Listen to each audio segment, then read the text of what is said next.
respected member of professional organizations like Linguistics Association of Nigeria, WALS, and APPN. He will be presenting on phonology from pre-generative to optimality theory, where we hope he will offer us a deep insight into the evolution of phonological theory and its application to African linguistic context. Please join me as we welcome Dr. Ibikunle to take the floor. Thank you.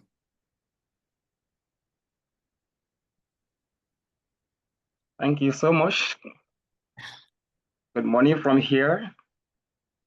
And depending on the location, how has been our day? Yeah, can you see my screen now? Yes, sir. Okay, good. Thank you. Like you rightly introduced, I'll be presenting and the topic that says from classical phonemics to optimality theory. Yeah, and this will not be done, everything will not be done today. So I'm going to pick some of these theories today, maybe 2 of them, depending on our time. Then the remaining one will be presented on Monday. So I have this presentation overview. So we're going to look at introduction, just a brief summary of what phonology is all about. Then we move to classical phonemic theory, which is the first theory of phonology that evolved during the time of Bloomfield and Pike and co. Then from there, we can transit to linear, or the one we also call generative phonology. I think we may not be able to go beyond that today. Then in our next meeting, we move to non-linear, that is also known as autosegmental phonology. And we're going to end it off on OT, where we are moving from rules-based to constraint-based phonology. Then we'll look at some key figures, some proponents of each of these theories, and their contributions. We'll compare the theories, then we conclude. And then now let's go to what phonology is all about. I believe virtually every one of us knows this, but we have mixed audience. So I will have to briefly say that when you are talking about phonology, it has to do with how sound system form patterns in language, how sound systems are arranged, how they are organized. That is the focus of phonology.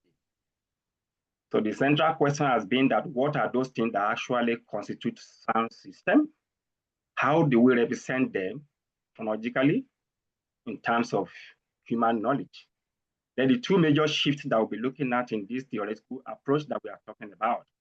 First one is classical to generative phonology. There's a drastic shift from classical phonology to generative phonology. And there is also another shift from rules-based to constraint-based OT phonology, the OT theory. So let's move on. Now, this is the first theory of phonology. It comes up before 1950s. So some of the proponents you know about is Leonard Bloomfield, Kenneth Pike, and so on and so forth. The goal of this theory basically is to identify that thing that is called phoneme. That is the central goal. They want to let's gather data in a particular language. When we gather data in a language, let's identify the sound system within that language. When we identify the sound system, then we have to work on which of these sounds are contrastive, which of these sounds are important, which of them are phonics. That is the goal of classical phonemics. Run into a chicane, a turn, and the chicane is. Can you hear me? It's like I'm hearing myself again.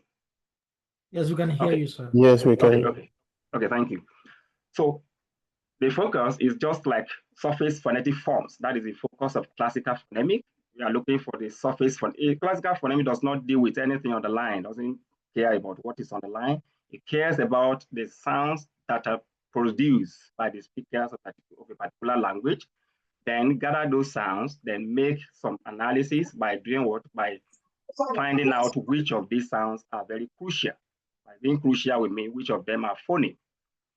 Then the method is the kind of distributional analysis which we are going to see later. Other names that this theory also bear is called traditional because it's the first theory of phonology. Just like we have in syntax, we have learned in syntax. The first one there is also traditional theory. Here too, we can call classical phonemic traditional phonemic, traditional phonology, but it's the first theory. We also call it taxonomic theory. You know, when you say taxonomize, you want to classify, you want to group. Okay, so this theory taxonomizes. What does it taxonomize? It taxonomizes the sound system of a language. Like, for example, into two, those that are phonemes and those that are allophones. That is the reason why we also call it taxonomic phonology. It groups sounds into two, phonemes and allophones. But the major concern, the major focus is they are the phonemes. Looks for the phonemes. Okay. Now let's just look at how the theory actually operates. Like I said, the theory focuses on individual phonemes. And these phonemes we are talking about, they are called the distinctive segment in a language. They are very important in a language. And the essence of that is this idea is very good because when you analyze sound system in a language and you are able to fish out those phonemes, then you can propose orthography for those phonemes, not for allophones. Okay, that is the essence. You gather your data, you are able to identify all the sound system within the data you have gathered in a particular language. Then the next thing is that you design, you look for the phonemes. When you get the phonemes, those phonemes are supposed to be given separate orthographic symbols. That is, whenever you are writing, you only represent the phonemes of the language. Allophones are just the variants, so they don't need separate symbols from the phoneme because they are allophones of the phonemes. So the next thing is contextual variation. Apart from the phoneme, you look for allophones. So the key parameters to do this in the days of classical phonemics are this. So after you gather your data, you separate all the sound system, both the vowels and consonant, then you are looking for the phonemes. Okay, like I said, you look for the phonemes. And how do you get the phonemes? You can apply the principle of minimal pair when you have two words that differs in meaning as a result of in the one particular position. Their pronunciation are very similar. Look at the first one here now. You have Pete in English versus beat. Now, these two words differ in meaning in relation to the first segment here. So the meaning of these two words differ as a result of the first segment, because if I swap the pa in the first word with the ba in the second word, I'm going to get different words showing up here. So this shows that pa and ba in this language are phonemes because they are the ones that are contrasting. So that's minimal pair. We have that you don't necessarily have to have it word initially. You can have it word medially, like I illustrated here. You have bet and beat, which is air, where air and e are phonemes. You have bat and bat, where ta and da at the end of the day, at the end of the words, are phonemes. Okay, so another thing, you might not get all the phonemes using this parameter called minimal pair. You proceed to see, okay, if there are some sounds that are found in complementary distribution. What do we mean by complementary distribution? Where one segment occurs, another does not occur. Then they are allophones of the same phoneme. Okay, when you make analysis and you are looking for two sounds, but what you have to do is that you must realize that those two sounds you are testing under complementary distribution, they must be phonetically similar. What do we mean by being phonetically similar? You remember the traditional parameters we use to describe sounds. The state of the glottis, place of articulation, and manner of articulation. At least sounds that will be allophones of the same phoneme or sounds that will be allophones in complementary distribution, they must at least share one parameter, one of the parameters. You cannot tell me that there is a language you analyze and you are able to see that na and if you say na and pa, yeah, na and pa are phoneme in English or in any language, I would disagree with you because na and pa does not share any phonetic similarity. And what do we mean by that? While pa is voiceless bilabial plosive, na is voice alveolar nasal. So they do not share anything in common. So they cannot be allophones. So you consider sounds that share similar, at least one parameter, then you can now test them if they are in complementary distribution. Now, for example, let's consider this English example here, where you have the aspirated pa and the unaspirated pa. If you check this data, you can quickly check that where one of these pa occur, where this pa occur, the aspirated one, the other one does not occur. Here you can see that the aspirated one, you always find it word initially. It doesn't occur in any other position. It's only you always find the word initial position before a vowel or whatever. While the other part can be found elsewhere. You can find the other part medially. You can find the word finally. Okay. Now you can also find the word initially here, but it is before a consonant. Okay. Because if you are going to find the aspirated one, it must be word initially before a vowel. That shows that the aspirated part and the unaspirated part in English are allophones in complementary distribution. They are complementing each other. We also call that position mutually exclusive environment. They are sharing environment. Where you find me, I don't find you. It's just like husband and wife, a situation whereby what the husband will be doing at home, the wife will be doing the other thing. Okay. The husband produces depending on the culture. I don't know. The husband will have to fend for the family. There are some other assignments that are meant for the wife. So the wife is just like the allophones, okay? While the husband, you can relate that to the phonics if it occurs to your culture. Okay. Now look at another example here. If you check the nasalized vowel here and the unnasalized one here, check them from the data here. You will see that anytime you see the nasalized vowel it occurs after a nasal segment. This is ma, is a nasal segment. You will see there, but because there is no nasal segment here, these surfaces as unnasalized, as purely oral. This one as well, nasal here, nasalized here, this one as well. So all the areas or the positions where you will find this one, a nasalized vowel, is going to occur after a nasal segment. Okay, so that means you can propose that and in that language are allophones of the same phonemes, yeah, depending on the context of occurrence. So all those things, these are the things you must note. Like I said the other time, sounds in CD, they are allophones of the same phoneme. We must know that. They must be phonetically similar. I've explained that. Then, when you want to consider the phoneme, the one that is going to be basic phoneme, because if you say two sounds are allophones, okay, you must determine which one is the basic phoneme. It's just like saying two people are dating, or two people, you have a couple. One of them must be the husband, while the other will be the wife. Okay, so here, again, the same thing happens to sound system.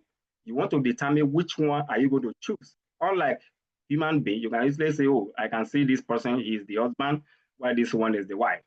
But phoneme does not appear in isolation like that. You must put them into test. When you test them, then the next thing you are going to do, what will help you out is number one, you might check the one that is easy to write or to type out of the two. If you check the aspirated pa here and the unaspirated pa in English, one of them is easiest to write, is easier to write. Okay, so like this one is easier to write than the aspirated one. So you can consider that as the basic phoneme. Then that is the one that will receive what we call the spelling symbol in the course of orthographic design. Okay, so the same thing here, but sometimes you might have the two of them being difficult to type, or the two of them may be easy to type, the same form. So the next thing you have to consider is that which one occurs the most. I mean, in terms of widely distributed position. Maybe one, like if you consider if the aspirated pa is easy to write, as well as the unaspirated pa, for example, then you will not be able to choose one based on easiest to write principle. So you are going to look for which one occurs in various positions than the other. You don't count that, oh, you find this one here, one, no, you don't count like that.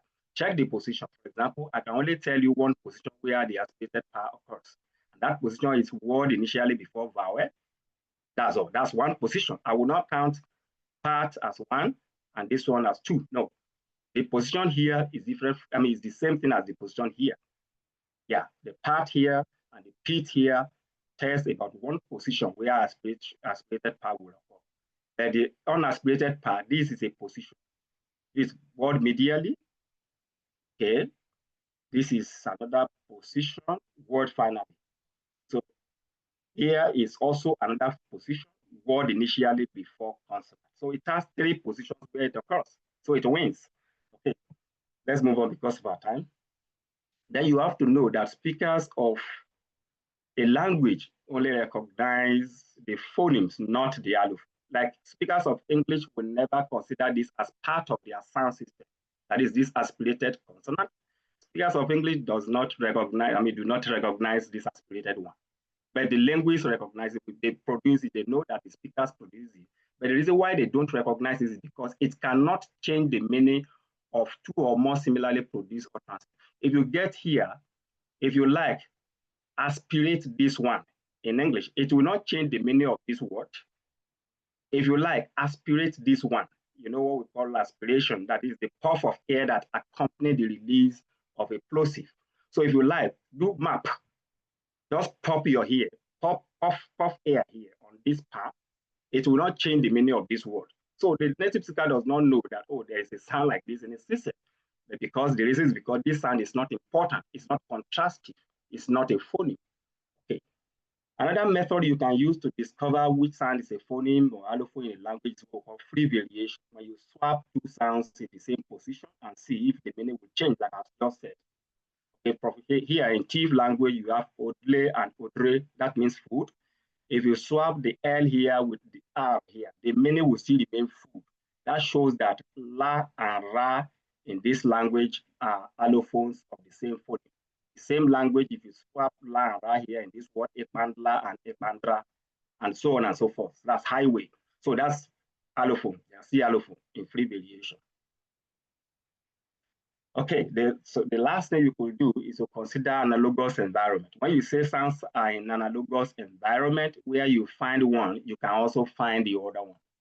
Okay, where this one occurs, the other can also occur. Let's consider ta and pa in English in these 2 words. Ta and pa in these 2 words, the last words here, you can see that I can find ta word initially. I can also find pa word initially. I can find ta word finally. Here, I can also find ta, I can also find pa word finally. I can find ta before a, I can find pa before a. I can find ta after a, I can find pa after a. So where I find one, I can find the other one. That shows they are phonemes in an analogous environment. So by the time you employ all these systems, you will be able to find out which of the sounds in a particular language are what? Are phonemes. And by so doing, you can present them for orthography. They will be the one to receive spelling system when a linguist is designing orthography for a particular language. That has been the focus of classical phonetics. Okay, the limitations of this theory. Okay, there are some limitations. Number one, it relies on surface data, purely on surface data. Sorry, I'm getting dehydrated.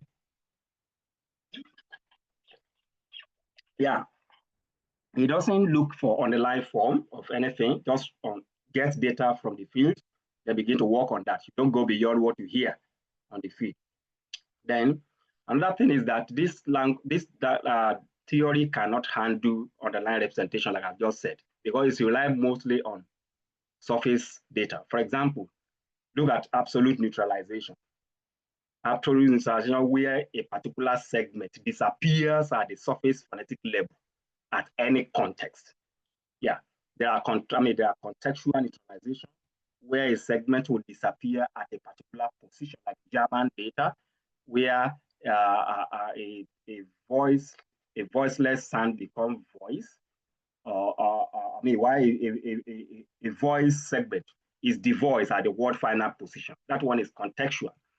So this theory cannot account for something like that. Let's just use this Nupe data as an example by Hyman, 1970, to look at what we are talking about here. In Nupe, in fact, linguists has been able to tell us that Nupe has 7 oral vowels, but the speakers will never produce up to 7 oral vowels. They produce just 5. Okay, just like Yoruba, I, U, E, O, E, and A. That is 7 oral vowels. That is what they said those vowels are on the line. They are the surface phonetic level. You don't find O and E in Nupe. These 2 vowels, you will never find them in Nupe at the phonetics level. But linguists, people like Hyman, has been able to analyze a data like this from Nupe. This data is from Nupe. Toi, which is to treat, tia, which is to be milled, or to be mined, then ta, which is to test.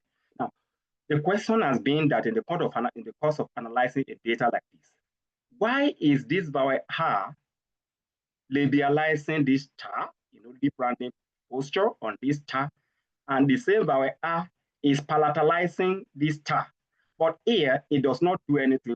Oh, sorry. It does not do anything to here. It does not do anything to the ta. So the question is that this vowel a must be different. This one A or one B must be different from one C underlyingly. Because before you can palatalize, before you can labialize a vowel, if you check other Nupe data, you will realize that there's usually a rounded vowel here or a back vowel here. That is what will labialize the preceding consonant. Here you will see a front vowel here in Nupe. It can palatalize the preceding consonant. But here we are seeing vowel A showing up in different positions. In one position, it is labializing the preceding consonant. In another position, it is palatalizing it.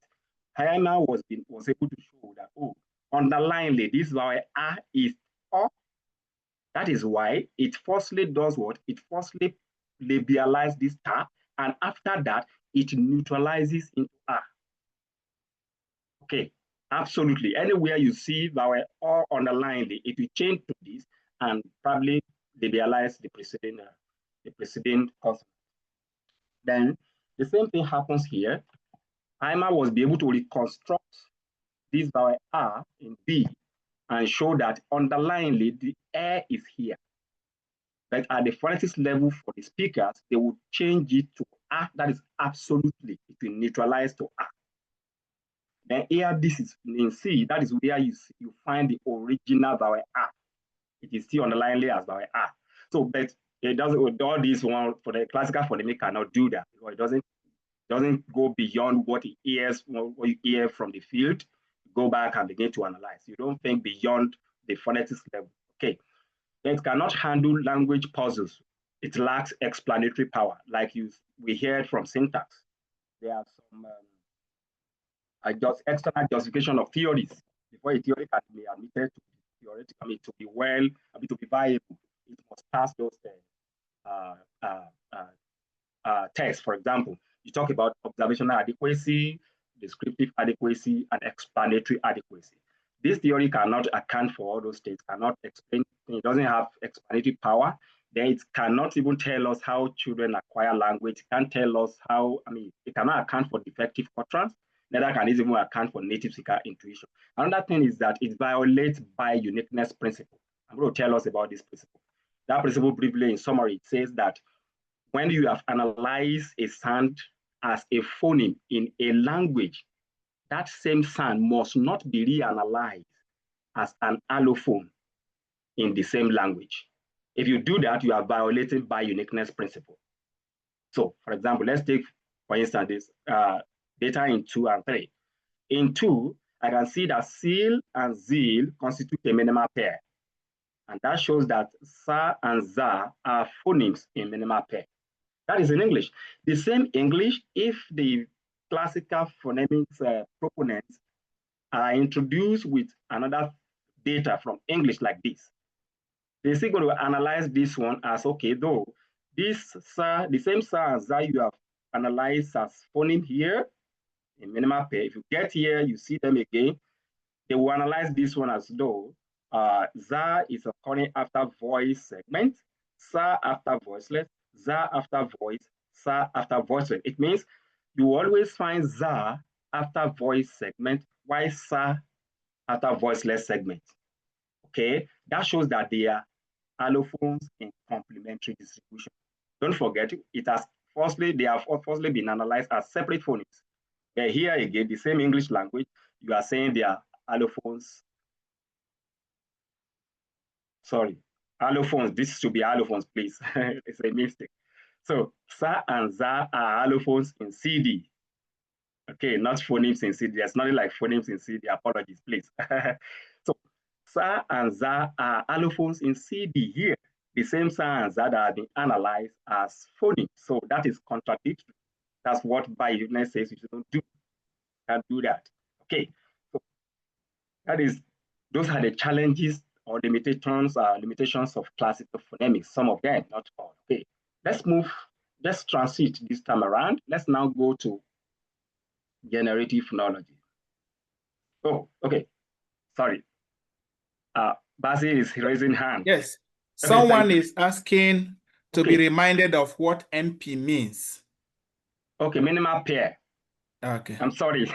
Not minimalist program this time around. We are not in syntax class. Thank you so much for that. I just abbreviated that. So that's minimal pair, not that. Thank you so much for calling my attention to that. Please, I'm not seeing our chat. If there's any question. Yeah. So some people have questions, particularly Okay. about what is the difference between. Can you explain analogous environment again? What's Okay. the difference between complementary distribution and analogous environment and free variation? Those three things. Okay. Yeah. Let me start again from free variation. Maybe you want to see the screen. I can go back there. Free variation is just when you swap segment within a particular, you have two sounds. You interchange them in a particular word. The same position, you interchange them. If that interchange does not trigger a change in meaning of that word. For example, let's consider where I have map in this English data, M-A-P. If I swap this M, if I change this M to T, and I have tap, map, tap, and the meaning does not change, the meaning remains map. Okay, that means ta and ma are allophones in free variation. That is, I can freely interchange the two of them in any position. Okay, I can freely interchange the two of them. I use example from TIFF language. I remember when I was studying there, some people will produce food as odle, some will produce it as odre. So where you can freely interchange L and R, that is la and ra, in the same position, and the meaning will remain the same as food. Ipandla and Ipandra. I think we have something like this in Igbo. I wouldn't know. Maybe there are variety. There are no some people will say, is it Ara and Allah, something like that? Is it thief? Where they say Onyara, Onyara. So maybe you can swap something like that in Igbo. A lot of words like that. So we have languages where you can swap two segments. If you can do that, it means they are just variant. It's just like if you are married and you are invited to a particular program, you can send your wife there. She will represent you. Okay, so it means you are the same. So they are just allophone. Then for analogous environment is only talking about a position where you will find one sound, you will also find the another one there. But this time around, they are not changing. I mean, they are not. The meaning is not remaining constant.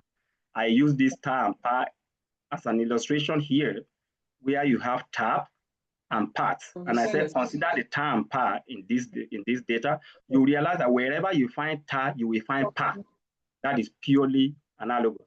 Therefore, complementary distribution, where you will find one segment, you will not find the other. By this time around, you have to be considering different things. You can consider structural position. What do I mean? What initially, medially, or finally? Structural position where those segments occur. You don't find them in in CDD, you can consider phonetic position, which sound comes before or after those two segments you are looking at. Okay, so but any sound that occurs in CD, if two sounds are in CD, in complementary distribution, it means they are allophones. And where one occurs, another cannot occur. Yeah. Somebody is raising hand. Yes, I have. I'm just very curious about the TIV language you mentioned. Okay. Do you by chance know whether the people that call it Odle have affinity with people who are in Anambra? I mean, they are very close to the Igbo region there. Do you think that is it? Because I know in Kogi State, for example, people that speak Igala in some parts of those places that is very, very close to the eastern region, they tend to swap the sounds. Why that is happening, I don't know. It's happening in Kinyarwanda too. So the people that are very close to the northern part of Rwanda that are very sharing affinities with, I think, Congo, they tend to call LR and RL. And I've been wondering whether is there a systematic reason for such thing to happen. That's why I'm just curious to know. Sure, that's a good question. Where I didn't push further to like know why. I got this information when I was still serving there in Makurdi. So I got a lot of data when I was serving. As linguists, anywhere you hear a strange data, you want to listen and make some inquiries. So I didn't go further to actually know maybe they have connection with other region. But in the course of my interaction with their principal that time, he says, you can call it Odile or you call it Odre, that you are good to go, that each of them just mean food.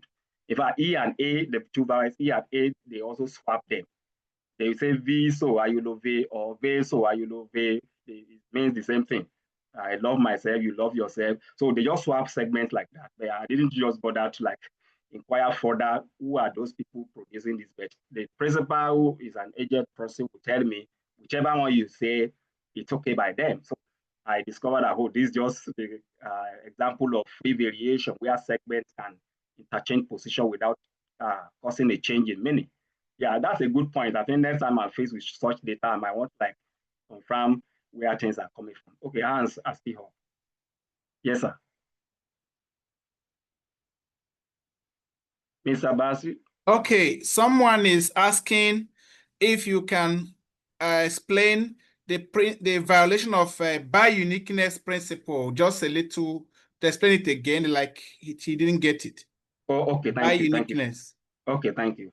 By uniqueness principle, like I said, it says that when you analyze a segment as a phoneme, you cannot reanalyze that same segment, those segments as allophone in the same language. What do I mean? If you say this is a man, for example, you say this is a man, you cannot, in another context, in the same community, and say he is a woman.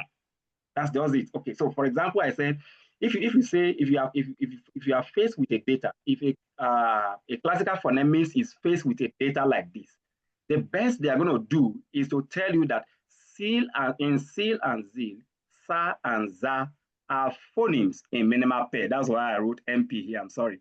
So they are phonemes in minimal pair. That is for sa and za, because they can change. When you swap, if I remove this z here and put it in number 2, the meaning of seal will change to zeal automatically.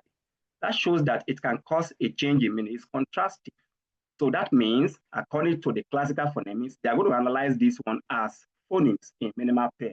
That is sa and za. But if they get to number 3, as they see data like this in number 3, they will consider sa and za occurring in complementary distribution. What do we mean? Where you will find sa, where you will find za, you will not find sa.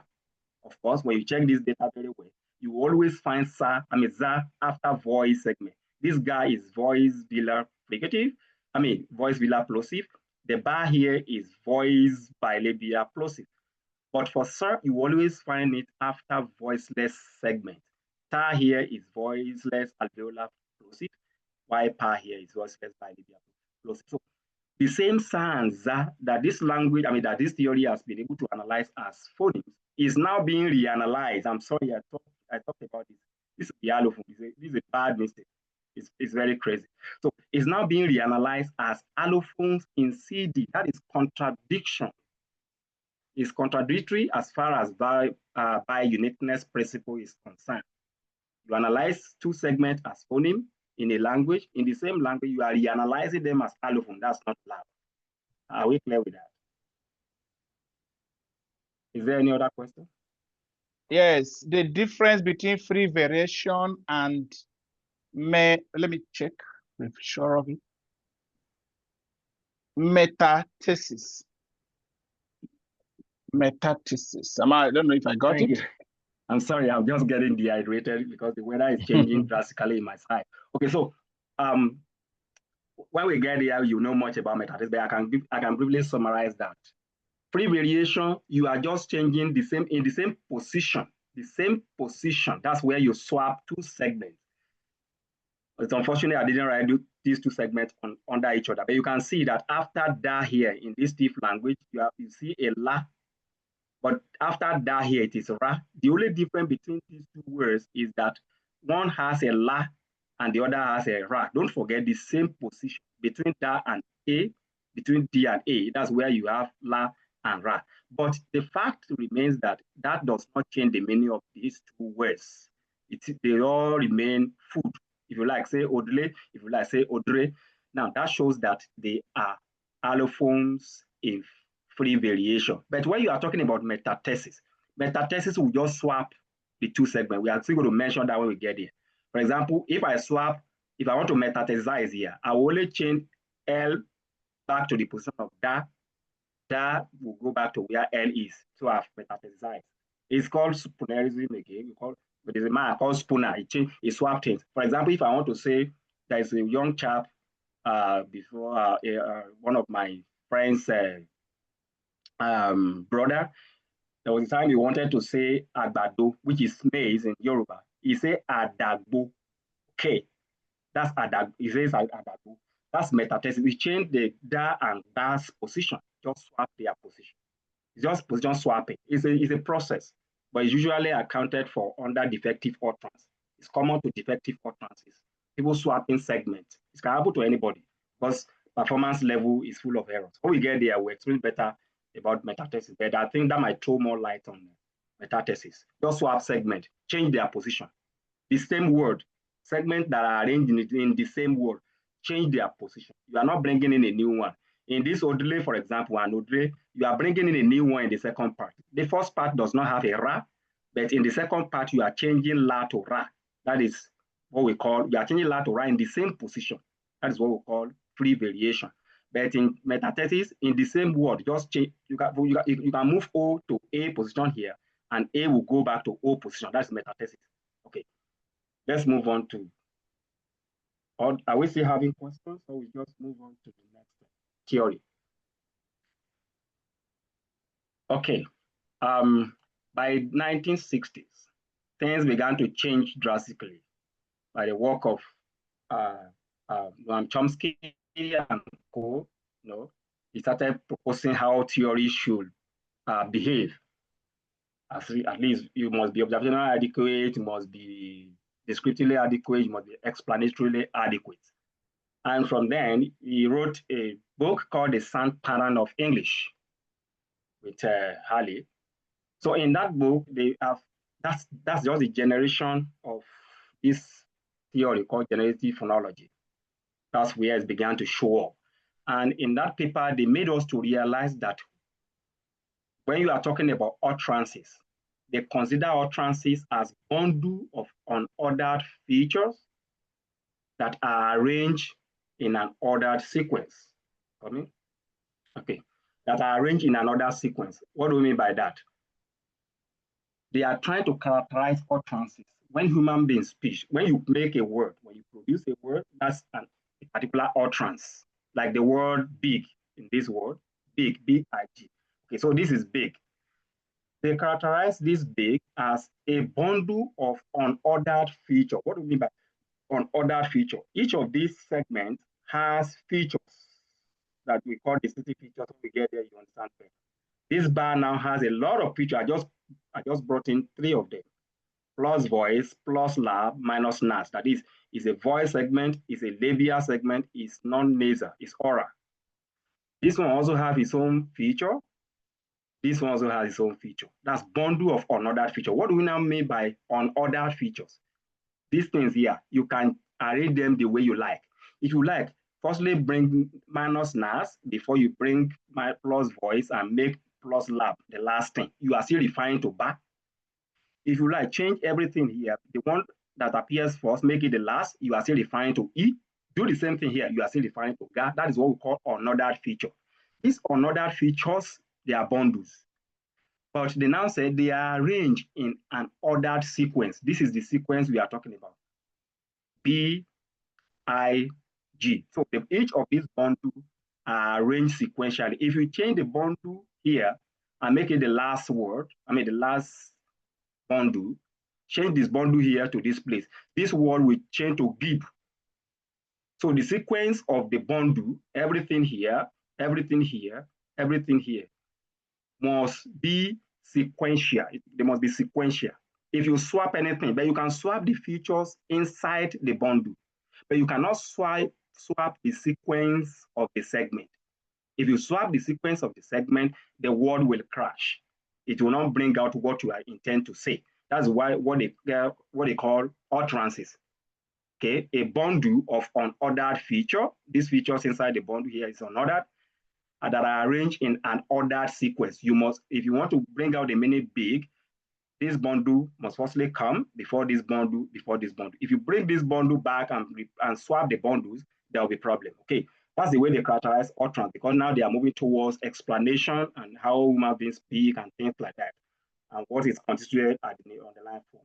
Another thing about this is to motivate the theory. The theory can actually explain how child acquire language, can explain the intuitive knowledge of a native speaker.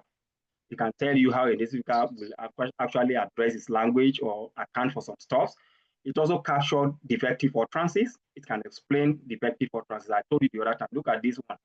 Somebody, an narrator that I say, park your car at the car park. The intention is to say, park your car at the car park. If you say park your car at the car park, you are swapping segments. This segment car is supposed to be here. Car is supposed to be here. You swap them. That's defective utterance. This theory can explain that, but the former theory we talk about cannot explain that. It can explain how child acquire language. We'll talk about that. The focus is just two representations. We have two representations in traditional generative phonology. It's also known as linear phonology. We call it linear phonology because it talks about arranging things. You can also call it generative phonology. So there are two focuses. Okay, number one is underlying representation. Number two is surface representation with the formal rules that mediate the two of them. Let's move on. Now let's look at the structure of the theory we are talking about. This is just the structure. Like I said, its theory has two levels of representation.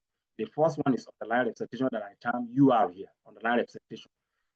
Then there's something that mediates, and the second representation is surface phonetic representation. I term it SR, surface representation.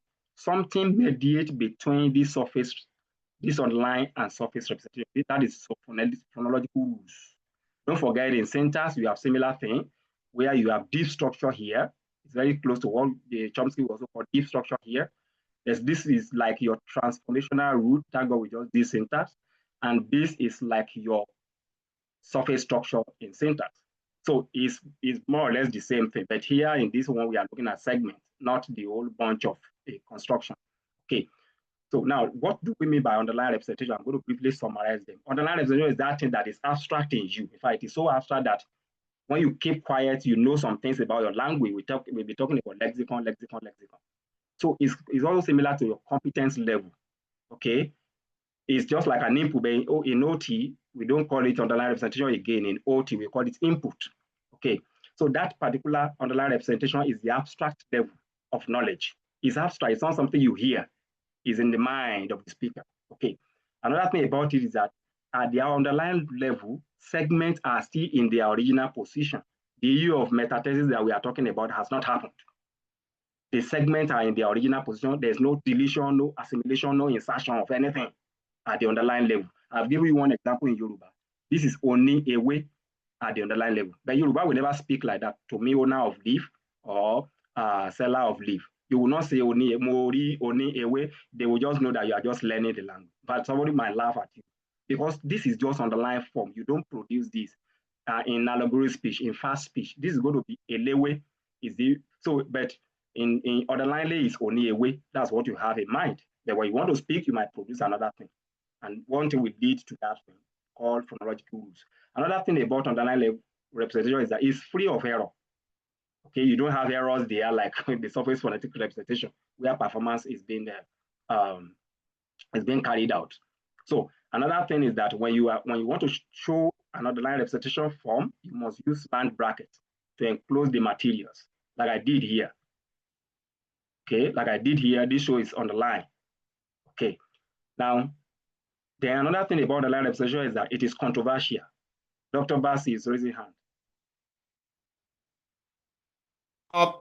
There's a question in the chat, and okay. Someone is also dropping a message that they want to ask a question. Okay. Yes, why do you write underline? Please, can you unmute yourself and ask your question? All right, thank you for the opportunity. Okay, why do we write underlying representation and not surface structure. I don't know what. Okay. Onyinye Chifebo Chibueze is asking, why do we write underlying representation and not surface structure? And not surface. Okay. Can I explain? So whether we anyway, those are two things anyway. If you say why do we write underlying representation and not surface structure, they are two different things anyway. But what I say is that in syntax, that's where you talk about surface structure, deep structure. You know, these are two different area of linguistics. Basically, I mean levels of linguistics. In syntax, things might be very close between syntax and phonology, but I just said it that in syntax, the one we call underlying representation under TGG or so, they will call it deep structure. But in phonology, we call that one underlying representation. I'm just trying to compare two things so that you can, since we have done syntax, we might quickly pick up from there. So in syntax, they call underlying representation deep structure. But in phonology, we call it underlying representation. Then the surface representation, I'm not there yet. I've not explained what that means. What I'm saying is the second levels of representation in phonology. We call it surface representation in phonology or surface phonetic representation. But syntax will refer to that as surface structure. Okay, so surface structure and surface phonetic representation, they are the same thing, but they are just terms in different levels of linguistics. Okay, I also mentioned phonological rules. I said phonological rules is that thing that mediates between underlying representation and surface representation. But that phonological rules in syntax, they call it transformational transformation. Yeah, it just transform it, changing something from the deep structure to surface structure. I'm sorry, I should just limit myself to phonological terms. So underlying representation, phonological rules between underlying representation and surface representation. So we call it surface representation or surface phonetic representation in phonology. It is syntax that call it surface structure. Okay. Now, I am under controversial. I've said it that underlying representation is controversial. What do we mean by being controversial? People do argue that this is not what is underlying because it's abstract. The reason is that it's abstract because if something is abstract, you can argue about it. Somebody will be saying it in this way, another person will be saying it in a different way because it is abstract. It's not easily pointed to. You can't just say this is what people say now. It's in the mind of the speaker, and they want to argue what is that thing that is in the mind of this. I remember late Professor Emeritus Elugbe, Ben Ohi Elugbe, in one of his class when I was in UI, he would tell us that the underlying form of elewe, which is owner of leaf, is oli ewe. And he was trying to justify why he would consider it as oli ewe. But all I've known before I got there was oni ewe to be the underlying form of owner of leaf.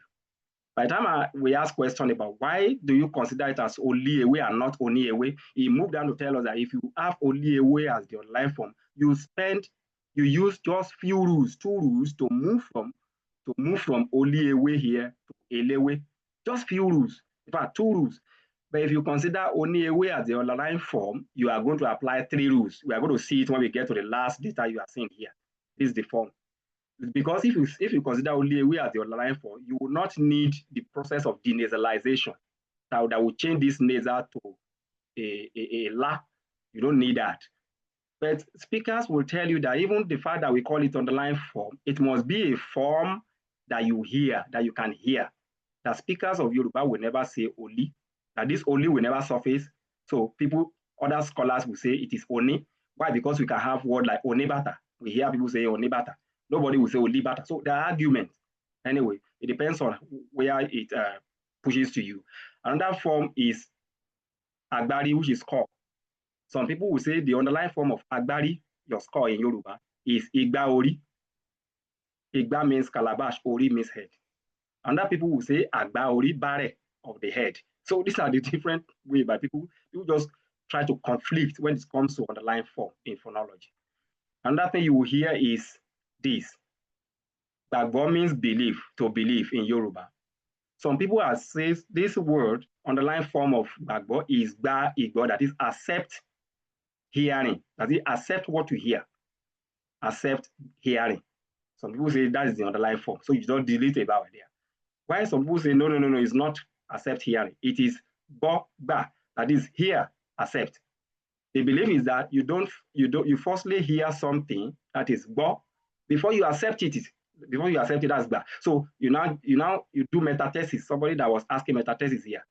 The belief of this form is that you are going to swap the position of o and a at this output level. You now get ba. So it's bo, ba that is underlined. They believe that you must hear something before you accept it. So views like that. Underlying representation is usually controversial.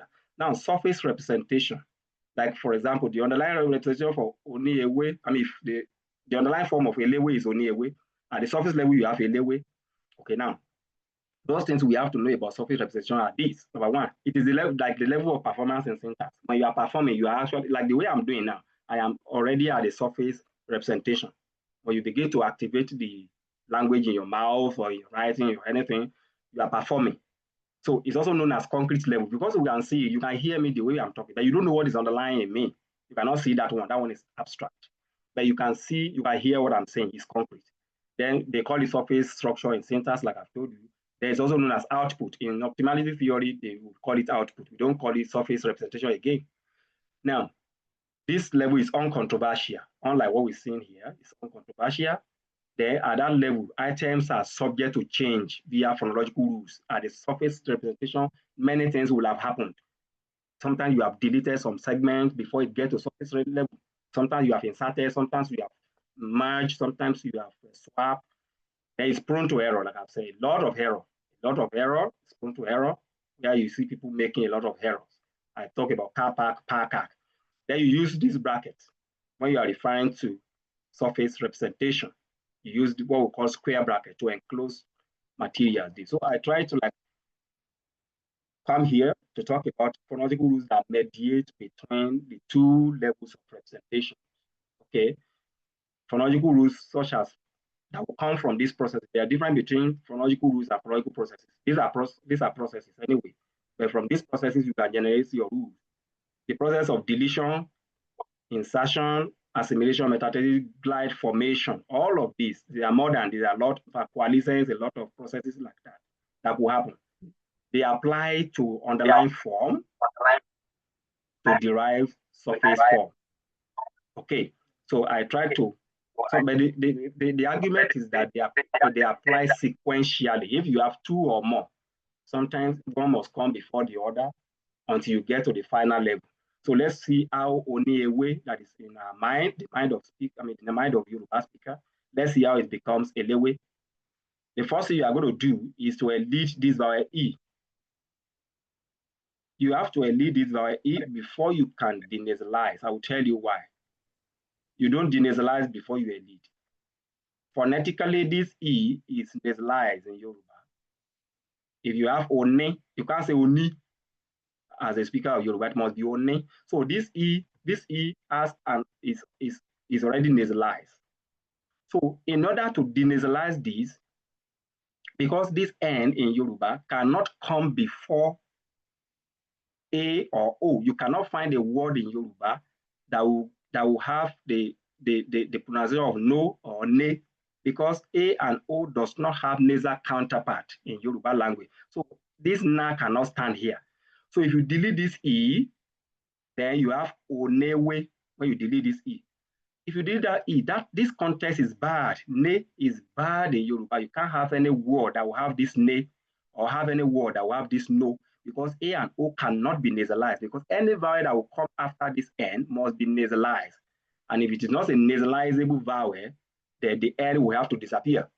So because you cannot have ne, then you have to denasalize, changing the nasal quality of this N to a la. That's why you have moved to Olewe. But this is still not what Yoruba will say, except a child that is still learning.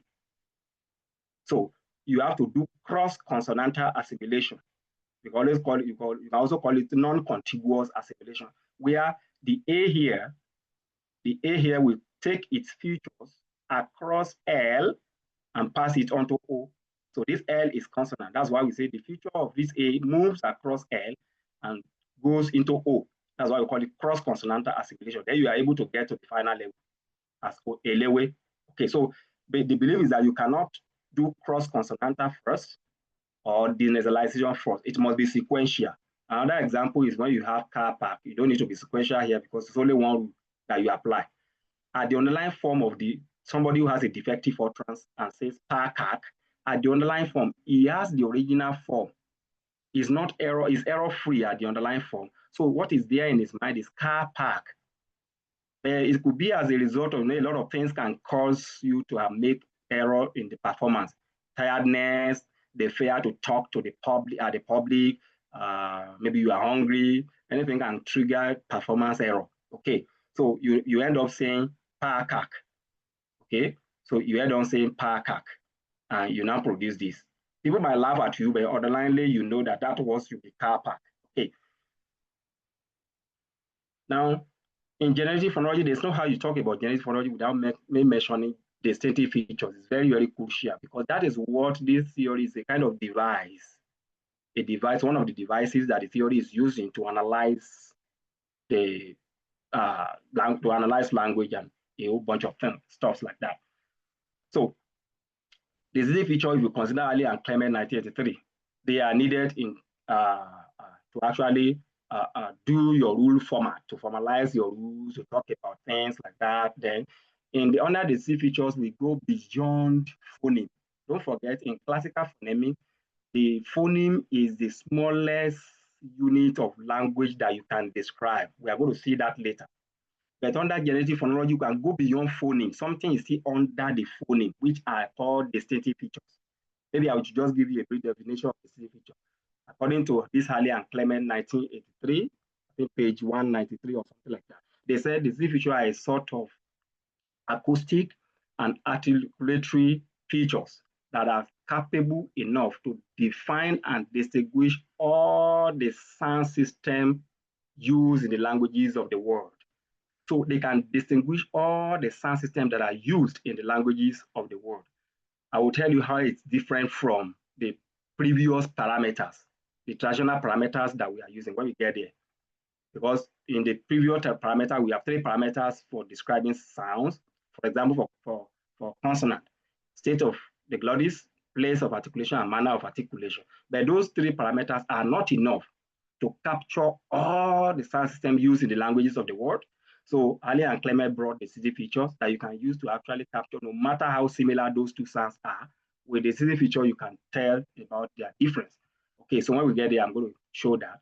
So here we have different types of disease features. I'm going to mention that briefly. We have those that are called major class features, like syllabic. When you are talking about syllabic, there are those segments that can occupy syllable peak. You understand what we mean by syllable peak, or what we mean by nucleus of a syllable.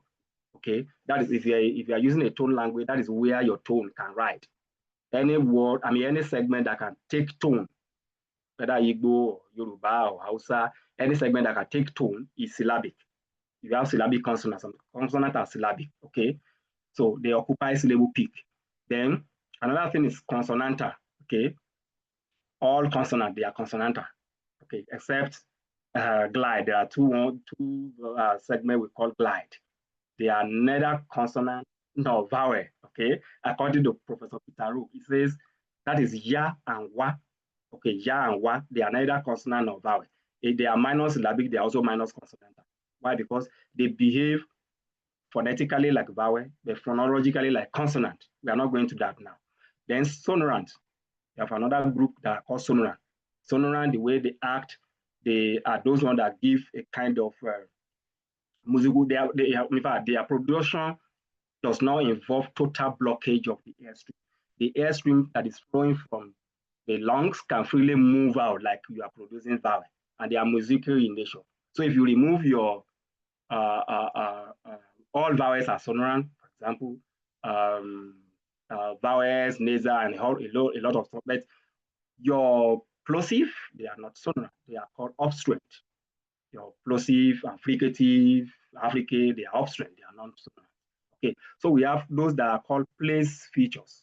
By place feature, this kind of distinct feature talks about place of articulation. Where are you articulating the segment? That's what they define. For example, anterior is talking about segment you produce in front of the alveolar ridge. So any segment you produce from your alveolar ridge up to your two lips, they are called anterior. So bilabial, labiodental, alveolar, they are all anterior. We also call those that are called labia. The opposite of anterior is posterior, but you don't need to learn the opposite. You use binarity principle to actually capture that. Once you know anterior, anything that is not anterior is called minus anterior. You don't need to be like, oh, I have plus posterior. There's nothing like plus posterior. So minus anterior is posterior when we get there. Then we have labia used. You do use lip. When lip is involved, it's a labia, either labiodental or bilabia, anything, or labia veolar, or anything like that. Then corona. Corona, when is it those sound you use the tongue body or blade to produce. If the blade of the body, of the tongue is raised towards the roof of the mouth, then that's a corona. It could even be the tip from the word coronation, the cap of your tongue. When it is raised towards the roof of the mouth, they are called corona. Okay, so all those one talks about the place of articulation or what you use to where you produce a sound. Then manner features, manner in which a sound is produced. You have continuant, okay? Continuant and non-continuant. Stop is the opposite of continuant. That's minus continuant. Stop. Continuant such as fricative. All your fricative are continuant. Then we have those that are called tongue body feature. This one is referring to the way the tongue is raised in the vocal tract. So if you label a segment as high, as plus high, it's just talking about the tongue being raised up. That's why you call it tongue body. If you are saying a segment is plus low, it's talking about the body of the tongue being coming down towards the floor of the mouth. If you are saying back, you are still referring to the tongue. The back of the tongue is moving towards the velum, back vowel, like U. The ATR, you are talking about the advancement of the root of the tongue, moving up if it is plus ATR and stuff like that. So they are called tongue body features. Then we have lip feature, the one that has to do with the lips, rounded, for example. Acoustic feature like strident, state of the glottis feature like voice, whatever. Then you also have others like nasal and co. There are very many. Then we can talk about criteria for justifying these distinctive features. How do we justify them? How do we say they exist? How do we select them? How do we select all these distinctive features? Before you can say this is a distinctive feature, then it must pass these three tests. Number one, it must have phonetic specifiability. What do we mean? When you say this is a distinctive feature, you must be able to tell us how the group of sounds that fall into that group are produced. For example, I mentioned place feature the other time, anterior. If you say anterior is a distinctive feature, then explain to us how it is produced. This group of sound that will be called anterior. How do you produce it? That's what we call phonetic specifiability. You must be able to specify how we produce those set of sound that bears anterior. You must be able to explain how we produce those set of sound that bears continuant, and so on and so forth. Then morphophonemic relevance. By being morphophonemic relevance, we mean it must be able to have relevance in one language. If you say this is for example, if I say voice is also part of the feature. It has relevance in English. You can pick any of these features and show the relevance of the feature in a particular language. What do you mean by voice having relevance in English? Don't forget, there is a kind of suffix that I showed the other time, sa and za. The choice between sa and za suffix in English has to do with voice.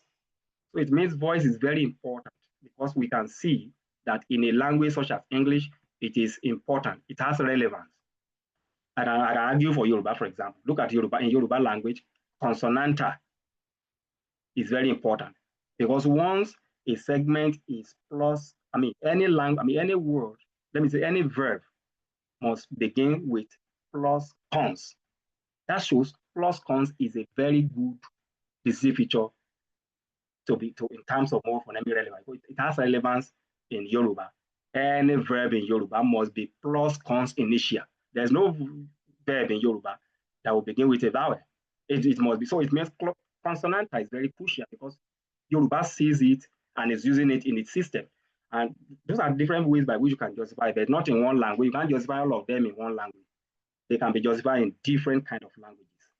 Okay. Sometimes you can even say high. For example, plus high, there are those sounds those segments you usually insert.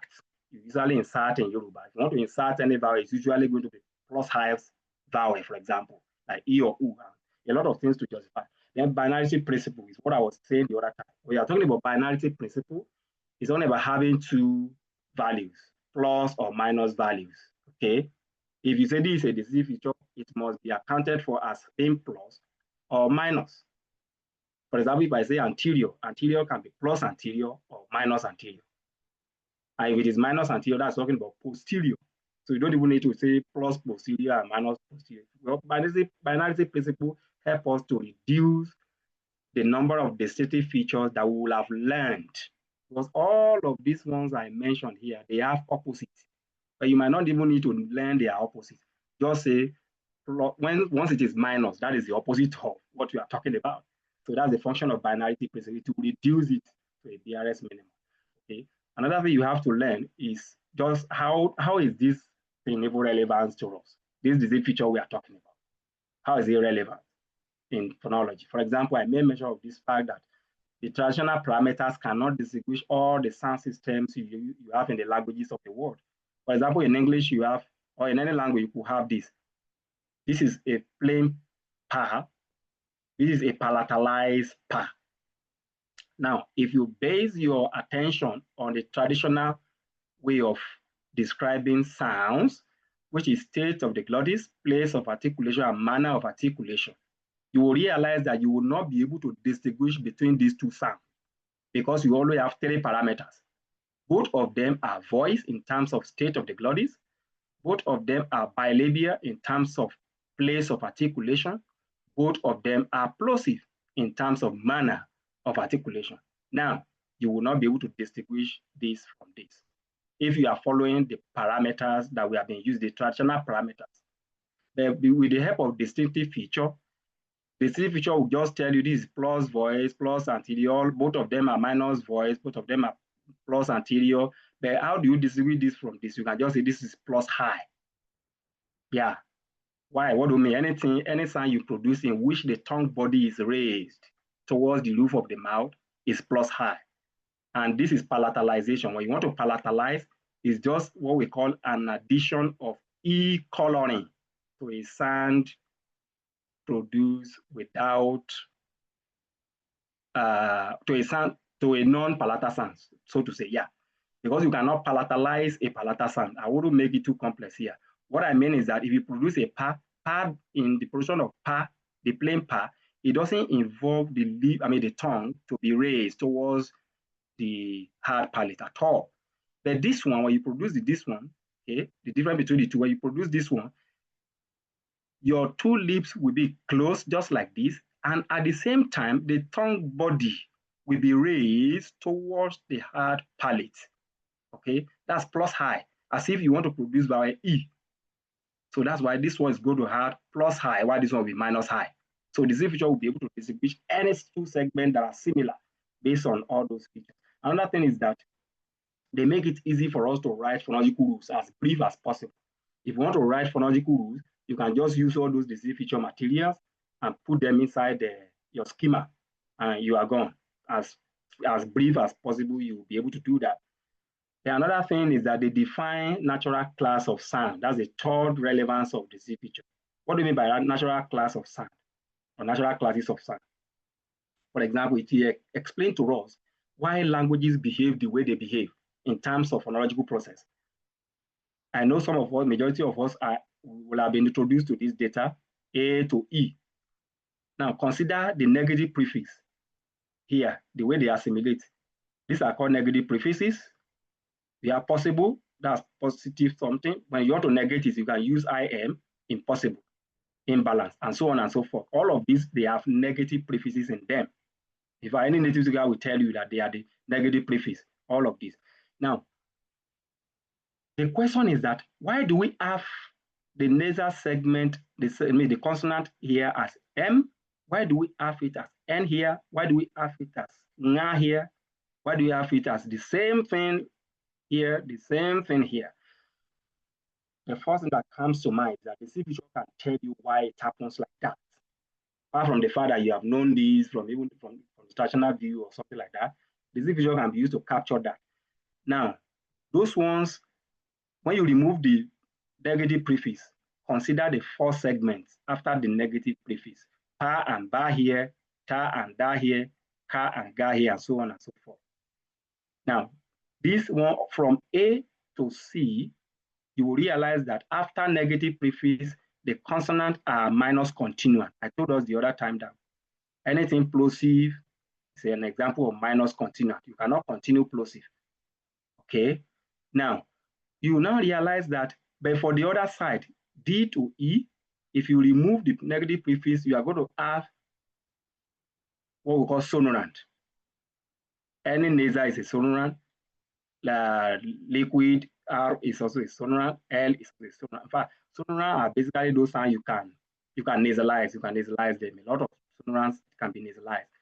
Apart from that, you also have the pronunciation. Like I said, the pronunciation is more, it allows the free flow of airstream than what you have in upstream. Okay, so this D and E are sonorant in them after the prefix. So once it begins, once after the prefix, you have sonorant plus sonorant, automatically the prefix is going to do what we call total assimilation. If the next segment, if the next word begins with sonorant, then it's going to be total assimilation. So it means the sensitivity of sonorant has been able to tell us that if you want to do assimilation between a negative prefix in English and the next segment, you must ensure that that next segment is a plus sonorant. Then it is going to be complete assimilation between the segment, between the consonant, which is the coda of the prefix, and the next segment. This is illegal, sorry. This is legal, illegal. So now, but how do we account for the remaining A to C? Because they are non-sonorant. If you remove the prefix, the next segment is never a sonorant. What then happens? How do we now choose IM here, IN here, the I velar consonant here? You can come to this table. Now, anterior, sounds that are produced in front of the alveolar ridge. These two sounds, these two are produced in bilabial at the lip region. These two alveolar regions. So all these four are plus anterior. Ka and ga, don't forget, they are velar consonants, so they are minus anterior. We want to see why we have different kind of prefixes. Different kind of morpheme prefix, as negative prefix, depending on the consonant that follows the negative prefix. But for corona, I told us about corona. Any segment you can produce using the cap of your tongue or blade of your tongue. Don't forget, bilabials does not involve tongue for whatever reason. So you don't use tongue to produce bilabia. But these two, alveolar, the tip of your tongue will move towards alveolar. That's why they are plus anterior. Here it is the back of the tongue that you use to produce velar, not blade or front. So that's why they are minus. Now we have been able to we have used these two distinct features to define the consonant after the prefix. Now let's now look for the segment, the coda of the prefix. That is the arresting consonant of the prefix. We have ma, we have na, and we have nga. Those are the ones I've set down here. We also use the same distinct feature to group them to see if to show the reason why they are actually matching with what they are matching with. Anterior, these are the anterior. What do you mean? They are produced in front of alveolar ridge. Okay, but this is not produced in front of alveolar ridge. It is a posterior segment, so it's minus ant. Corona. Corona, you don't use lip to produce this. You don't use tongue to produce this, so it's minus corona. But you use the blade of the tongue to produce this, so it's plus corona. Now you can see the reason why, because they share the same distinctive feature from anterior and corona, then ma is matching with pa and ba. Okay, ma is plus anterior minus corona. Pa and ba are also plus anterior minus corona. That's why whenever you want to use the negative prefix, you choose the one that has ma to go along with pa and ba, because they have some distinctive features in common. The one that are ta and da, they are plus anterior plus corona. The same thing for the nasal that they are choosing. So it's explaining why languages is behaving like that. And the last one here, you have minus anterior minus corona. their nasal prefix is also minus minus. This shows that, for homoganic assimilation, this is what we call homoganic assimilation. Okay, I've said it here, I wrote it here. Homoganic assimilation means assimilation that copies the place of articulation. When two sounds are only assimilating the place of articulation, then you call it homoganic assimilation. Well, this pi is bilabial, this nasal segment is also bilabial. Pi is bilabial, this was also bilabial. That's place of articulation. This one alveolar to alveolar, this one velar to velar. But the remaining two here, why are they totally assimilating? The reason is because the next segment to them are called, we call them sonorants. Yeah, plus sonorants. Please let me know if we have questions. It's like I'm going too fast or. Okay. Let's move to the next level of analysis. Okay. Now, the essence of those decision features is to write rule format. Sorry. Now, for Kenstowicz and co, they have been able to tell us the rule format we can write when we have phonological rule. When there is phonological rule, then you can convert that phonological rule to rule format. So I quickly want to show those rule formats you can have. This will cover the sample of any rule format you want to have in any language. But this is just like a kind of formula. Okay. Now, according to Kenstowicz, this is the basic thing you can have. You can have A. If you have A becomes B in the environment of C and D, I will explain each of these things. A here is a variable. In fact, A, B, C, D, they are all variables. What do we mean by variables? Anything can stand here, any segment. It stands for any segment. In fact, it could stand for the distinctive feature of a segment. This one can also stand for any segment or its distinctive features. This one can also stand for any segment or its, and so on and so forth. What do we mean by this arrow? Now, let me finish this. This A here is referring to the input, something that is coming from underline. That is the position of A here. Then the output is the position of B. This A is becoming or is changing to B. Where does it change to B? This arrow is the one that is telling us something where we are going. We are moving from A, which is underlined, and going directly to B, which is the surface representation. Okay. Now, from that end, this slash is talking about, is introducing where that change is going to occur. Whenever you see this slash, it want to tell us, that slash want to tell us where that change will occur. So our first rule here is saying the change is going to occur between C and D. And that's why you have this dash here. This dash is the exact point where the change will occur. So this one we can read A becomes B between C and D. That's how we can read this one. And that's called capturing assimilation. Capture assimilation or capture change, anything that is changing from one thing to another. Now for number 2. Hello?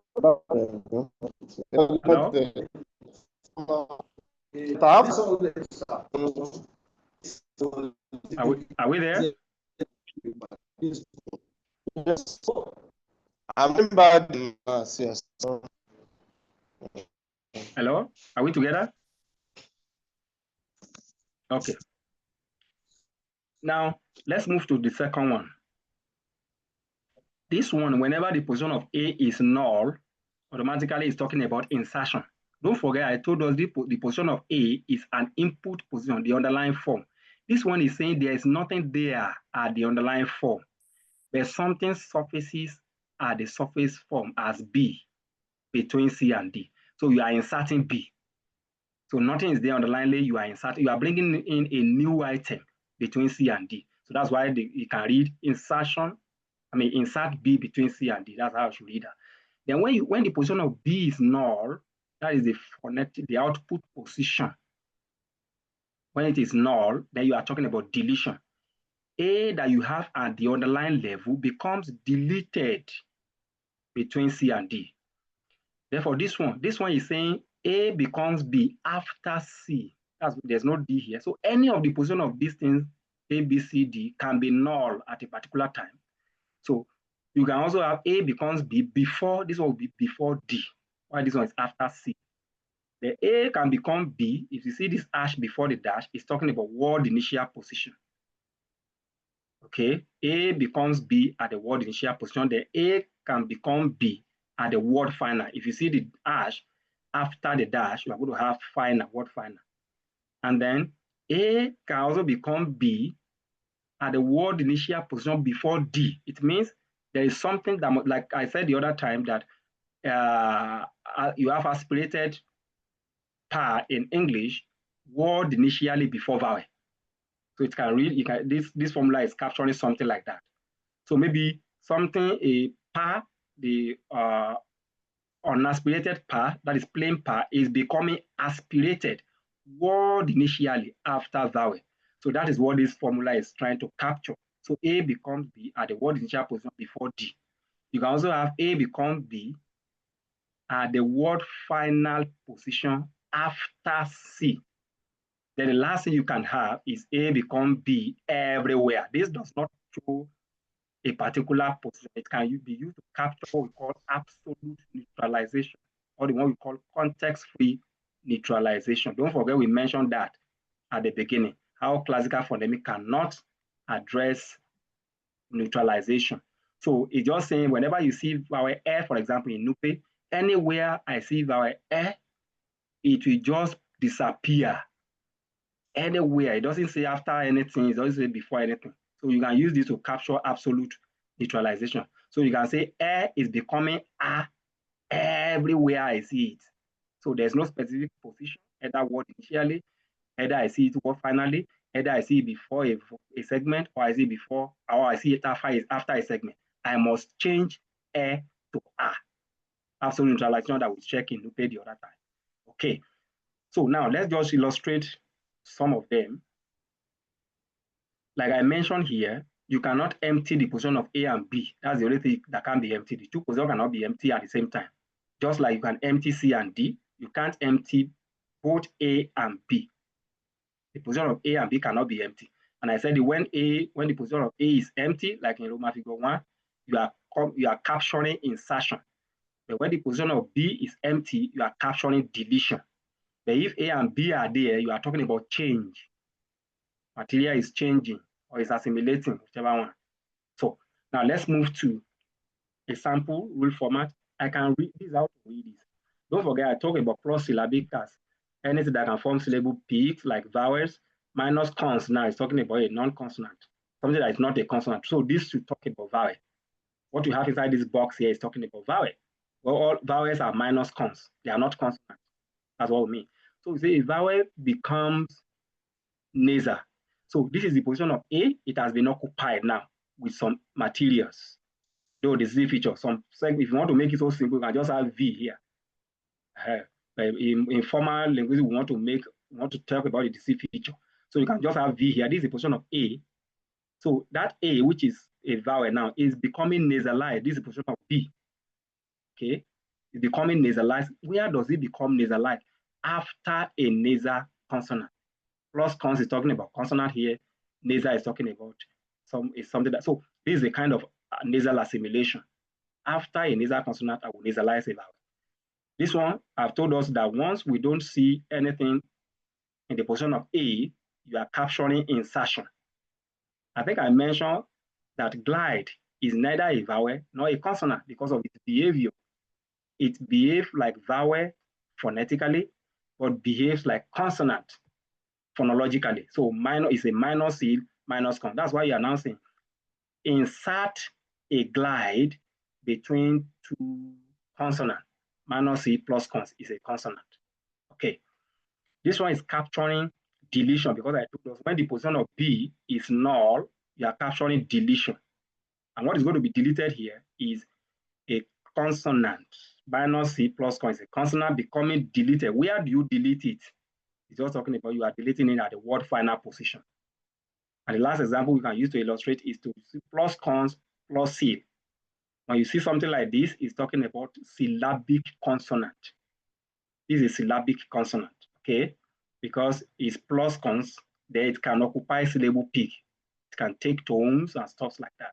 So it's going to be syllabic. Consonant becomes deleted, can be at the word initial position. Okay, so that is how to represent some of these rules. Now, there are other technical devices that phonology is using. Okay, that generative phonology can use to actually conflate all these rules that we have been talking about. I will quickly mention them. Yeah, apart from the C feature, you also import the service of notational devices. They are just conventions that you use to combine rules that are similar.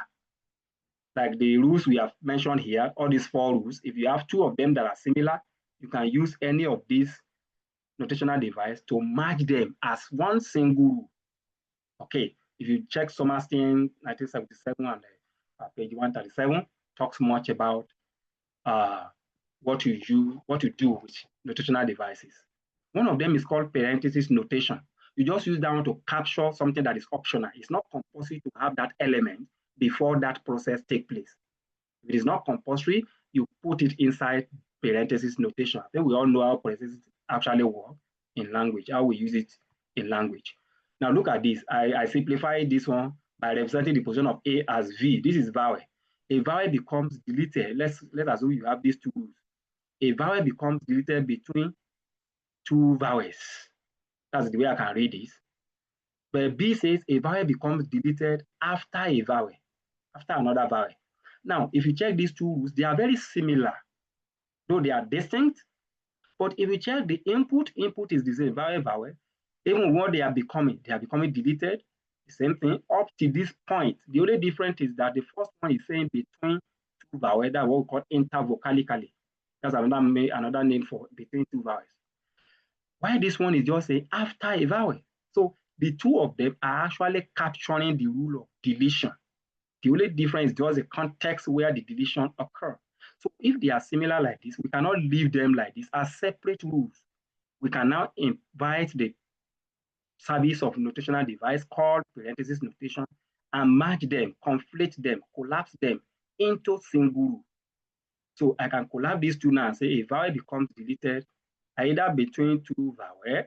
Now, parenthesis, what parenthesis is doing is that parenthesis here, it is not compulsory. This is optional. So if I don't want this to be there, anything inside bracket may be there or not. If it is not there, what rule will I regenerate? I will regenerate rule B if it is not there, because it's optional. That's the meaning of this parenthesis. But if I leave it there, I will regenerate rule A. So that's how to use parenthesis. Once there's a particular item that is not compulsory to be there, use parenthesis to capture, to enclose that particular item, and you can regenerate your 2 rules that you collapse. The another notation you can use is brace notation. Yeah, this brace notation is just used to capture alternative or disjunctive choice. While this one is used to capture conjunctive choice, this one disjunctive choice. And what do we mean by that?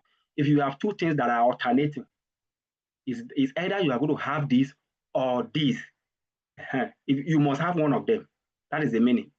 If you don't have this, you will have this. Then you consider using brace notation to capture those elements. For example, look at this rule of insertion.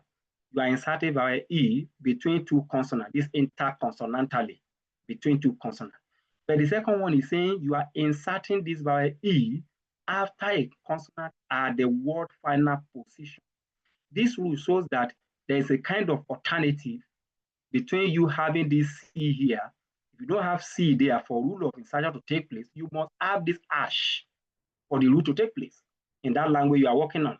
So you've been able to formulate these 2 rules. Then you can collapse the 2 rules as single rule because they are similar. It's just the context where the deletion occurs that is different. So I can collapse the 2 of them using the brace notation. So everything is the same up to this C, and that's why that's what we see here, up to this C and this dash. So the 2 different things is these 2 elements. So I can take them inside brace notation to show that it's either, if I want brace, what I can do to regenerate this, I can come here and pick any of these elements inside brace, and I can generate either of the 2. So if I want brace give me C. If brace will give me C, then I regenerate rule A. If I come to brace, I say brace release hash for me, I can regenerate rule B. Okay. Then another thing you can use is called variable feature or alpha notation. This is simple for alpha notation. Now, what do you use this one to do? You use it to capture assimilation. Now look at these two, A and B. Now he say a consonant become voice after a consonant become voiceless after a voiceless consonant. That is assimilation. Okay, that consonant is coming from underlying level. It changes to voiceless consonant when it appears after voiceless consonant. So that consonant is copying the voicing of the preceding consonant. That's assimilation. B is saying the same consonant from the input, it can change, it can become voice if it appears after voice consonant. That's still assimilation. These two rules are so similar. They are just talking about assimilation, kind of change. Okay, if they are similar, then we must be able to use a particular notational device. It's not any of the devices that you can just use. Like here now, we can't use parentheses at all because it's not saying that something is not important. It's just saying that you must choose one here. Here, there's no alternative. If there's something under this V, for example, in our first parenthesis 4, if you have a C here, then you are alternating between V and C. You can't use parentheses, you use brace notation. So it's not any of them you can just pick and use. Here now, you can't use either brace notation or parenthesis notation to enclose anything here. What you are looking at is this, is the sign. Look at this here, the value. Here you have minus voice. That's assimilation. But here you are, that voice minus you are having here is changing to plus voice here. So the difference between these two rules is that one is saying minus voice, the other is saying plus voice. So within alpha notation, you have two values. Alpha consists of both plus and minus. So you can conflate these two rules by replacing where you have plus voice and minus voice with alpha. So alpha voice here stands for plus and minus. Alpha voice here stands for plus voice and minus voice. So if I want to regenerate my rule A, I will just tell alpha release minus for me. If alpha should give me minus, I'm going to regenerate rule A. So anywhere I will see alpha, I will be changing it to minus. If I want to regenerate rule B, I will just tell alpha, I need plus. Alpha will release plus for me. I can regenerate rule B, plus voice. Okay, so that is the third technical accessory we can use. Then we have other accessory like minus alpha notation. Minus alpha is similar to alpha, but the only difference is that you use to capture dissimilation. This time around, you can check this. We are not having minus voice, plus voice. Whereas we are having minus voice, plus voice. A consonant is changing to minus voice whenever it occurs after a plus voice consonant. This means that this consonant is dissimilating. It's not copying the voicing of the consonant after which it occurs. So that's dissimilation. So you use minus alpha to capture dissimilation. Look at this again. Plus consonant is becoming plus voice. It's becoming voice after a voiceless consonant. This is also dissimilation, right? So if you are showing dissimilation like that, not assimilation, then you are going to use minus alpha. You introduce the service of minus alpha. Now, what do you do to introduce the service of minus alpha? Now, you have minus, don't forget within alpha, there is minus and plus. So this alpha here is necessary to conflate the voice here, the minus voice and plus voice here. But you cannot use the same alpha to also conflate plus voice and minus voice here. It will be contradictory. Let me tell you why. If alpha is releasing minus, alpha cannot release two things for you at the same time. Let me come here. Like here, the last data we have here. You cannot tell alpha to release both plus and minus for you at the same time. No, alpha will release one, and whichever one it releases here, that is exactly what it will release here. So if alpha should give you minus here, it is the same minus that it will give you here. It won't give you minus here and come here and give you plus. It will give you plus here and come here and give you minus. That is why you cannot use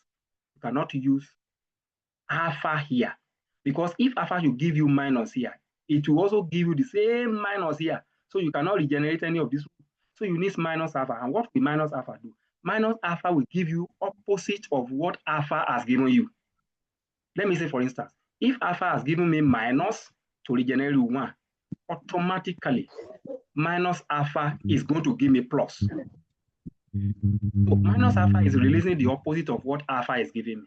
Now, if I want to regenerate rule B, if alpha is giving me plus, okay, minus alpha automatically gives me minus to regenerate rule B. That's how minus alpha works. So it is used to capture dissimilation. Then you have multiple variable notation. That one is also talking about assimilation, but we use it mostly under what we call homoganic assimilation. Somebody is raising hand, right? Dr. Ajiboye. Yes, please. I want you to explain the difference between Brace notation and alpha notation, and when should we use them? Okay, Brace and alpha, right? Yes. Brace notation and alpha notation. Thank when you do very we much. use them? Okay, thank you. The best thing that comes to mind when you are talking about alpha is that you are using them when the values are changing, plus and minus. You cannot use Brace notation for plus and minus value. Okay, so because let me go back to where we have alpha. Yeah, this is where your question is. Here, don't forget, the voice and voice remain constant, but the only thing that is changing is your value, minus and plus. That was why I said within alpha within itself, if you are able to operate inside this alpha jokingly, you will see plus and minus. That's just the meaning of alpha here. Another notational called beta and gamma with the next place where we are going. So when you hear alpha notation, just believe that alpha has within itself plus and minus. Those are the two things. And it can only release one for you per time. The alpha I have here and the one I have here will only give you the same value at the same time. If this one is releasing plus, this one automatically releases plus. So, but if you compare that to Brace notation, you cannot, because I think that's a very good question, ma. Because here somebody might suggested you use Brace notation to capture, to enclose minus voice and plus voice because they seems to alternate, right? Just like here, you can use Brace, you will have used Brace notation to capture this and this. No, whenever it is the feature that is changing, it is only if I have just a segment here. If I put a segment here, I didn't include features like plus, anterior, minus voice, anything. If it's just a segment that I put here, for example, if I had put ta here and I put da here, yeah, that would be very good for you to use Brace notation. As at that time, we are not seeing anything value like minus or plus. We are only seeing segments showing up. So if I put T here, thank God ta is a voiceless segment, and I put da here, it's also you can't use alpha ta and alpha ba. It's not possible. You can't use alpha whatever. So you are going to be using Brace notation. But because here you are looking at the value is changing, not the whole segment changing to another segment here, but just within the feature value. Okay, thank you for that question. At least it clarifies why you cannot use Brace notation here. Okay, now the last part we are checking here is multiple variable feature notation. Like I've said, alpha has plus and minus value within itself. The same thing for beta. This is beta, and this is gamma. In fact, there are very many. You know, I put etc. There's alpha, beta, gamma, echelon, and so on and so forth. Now, all of them, they behave the same way. Okay, how do I mean? All of them has plus and minus value within themselves. But the problem is that why we have to introduce all of them, and why we have to introduce more of them apart from alpha, is because sometimes two or more values, two or more decisive feature may be changing value. Two or more decisive feature may be changing value. Let's come here, for example. Plus anterior all through, plus corona all through for data, for rule format A. But when I get to B, I see that plus anterior that I have here is becoming minus here. The plus corona that I have here is also changing to minus. I cannot use alpha for the two features. I can't put alpha and alpha corona. It's bad because alpha may decide to release plus here. And alpha, if you repeat alpha here, it can also decide to release plus again here. So that's why we have to invite another family of alpha, which is better. In fact, if we have up to three disease features that are changing, you go and import the service of gamma.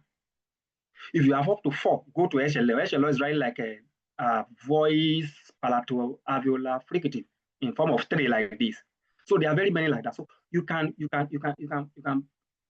just use alpha alpha here. Why? Because the Z features that are changing value are up to 2. It's not just 1. So I can conflate these two. I have plus and constants here, but plus core constant. Minus and constant, minus core constant. Then I can import the service of alpha for all area where I have ants. It will match plus ant and minus ant. I can't use the same alpha for corona. I'll have to bring the other family. So I will bring beta corona. If I see have, for example, maybe consonantal is changing, I will go and bring gamma cons and so on and so forth. That's the essence. In fact, it's used to capture all these homoganic assimilation that we're looking at the other time. Now, let's quickly look at the contributions of this generative phonology. Like I said, it brings the existing feature, and as at that time, is trying to tell us that there is something beyond phoneme. What at the time of classical phonemics in the period of Bloomfield, the smallest unit of language you can analyze is phoneme. You can't analyze anything that is smaller than phoneme. Like this phoneme E, this phoneme Z. But when generative phonology came, it introduces something that is smaller than phoneme, which are the distinctive features of the phoneme. Like here now, E is a phoneme. You can see go beyond the analysis of E and look at stuff that combine, that comes together to make E. There are more than this. I just gave 3 examples. So plus C plus high minus back can mean E. Y plus voice plus anterior plus continuant can mean Z. That is Z. So these features will combine together. These 3, for example, can combine together to make phoneme E. These 3 can also combine together to make the phoneme Z. Interestingly, these 2 can combine together, this phoneme plus this phoneme can combine together to form a morpheme. But this level is higher than phonology, although morpheme, there's a more phonemic level anyway. So you can combine these 2 phonemes to make a morpheme. In fact, you can combine this morpheme, for example, church. If you have church, it's also a morpheme. If you combine the 2 of them, it will make a word called churches. If you combine words, churches plus another word can make a phrase. If you combine 2 or more phrases, you can make a sentence. But we are going beyond our boundary. Those in syntax will do all this. Okay, so, but this is what I'm just trying to clarify. Before generative phonology, phoneme is assumed to be the smallest unit of language that can be analyzed.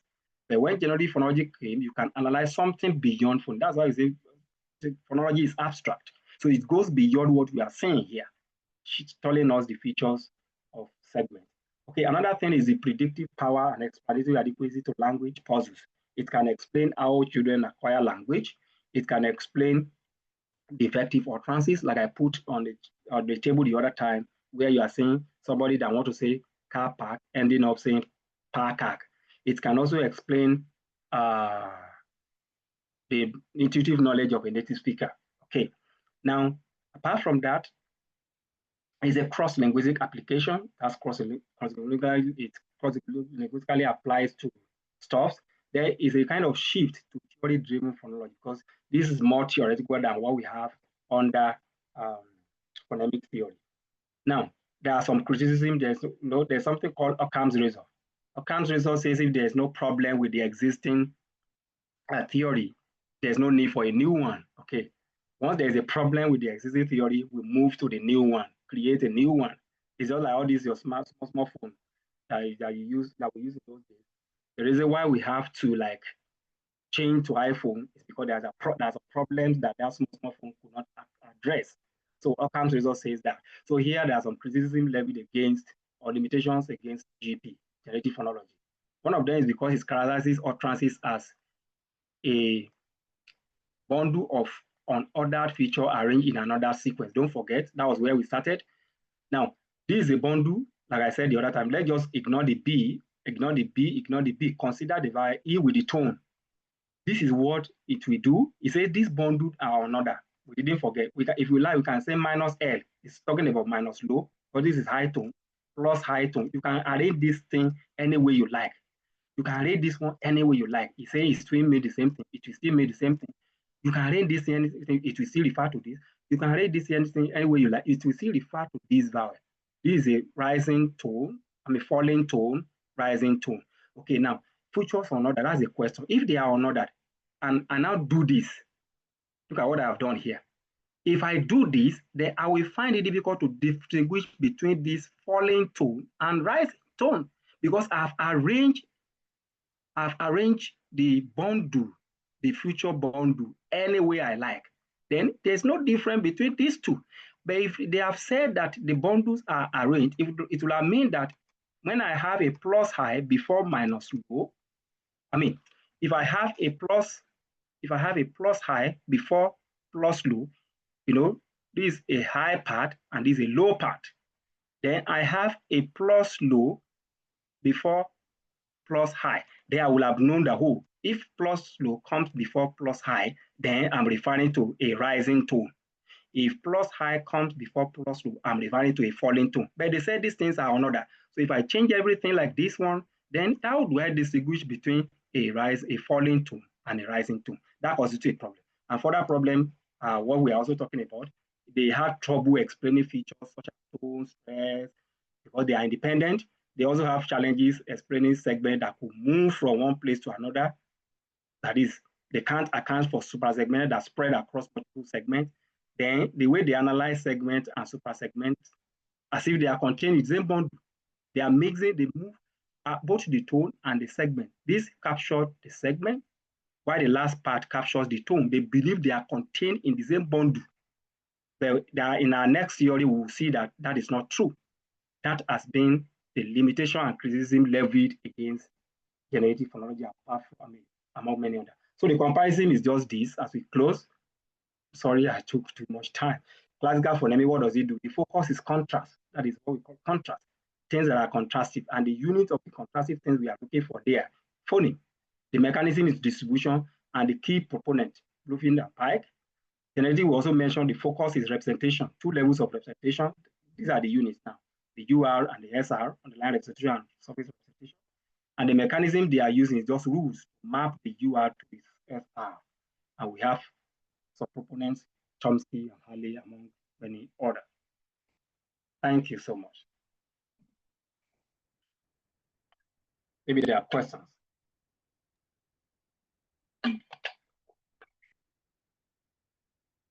Wow.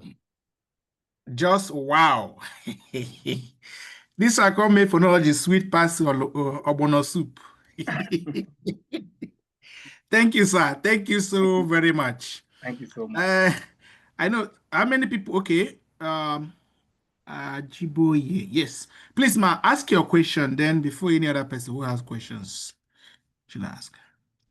Okay, thank you very much. I really enjoyed the session. When he was talking about meta thesis, I just wrote a question down in Yoruba language. And he said it has to do with swapping of segments.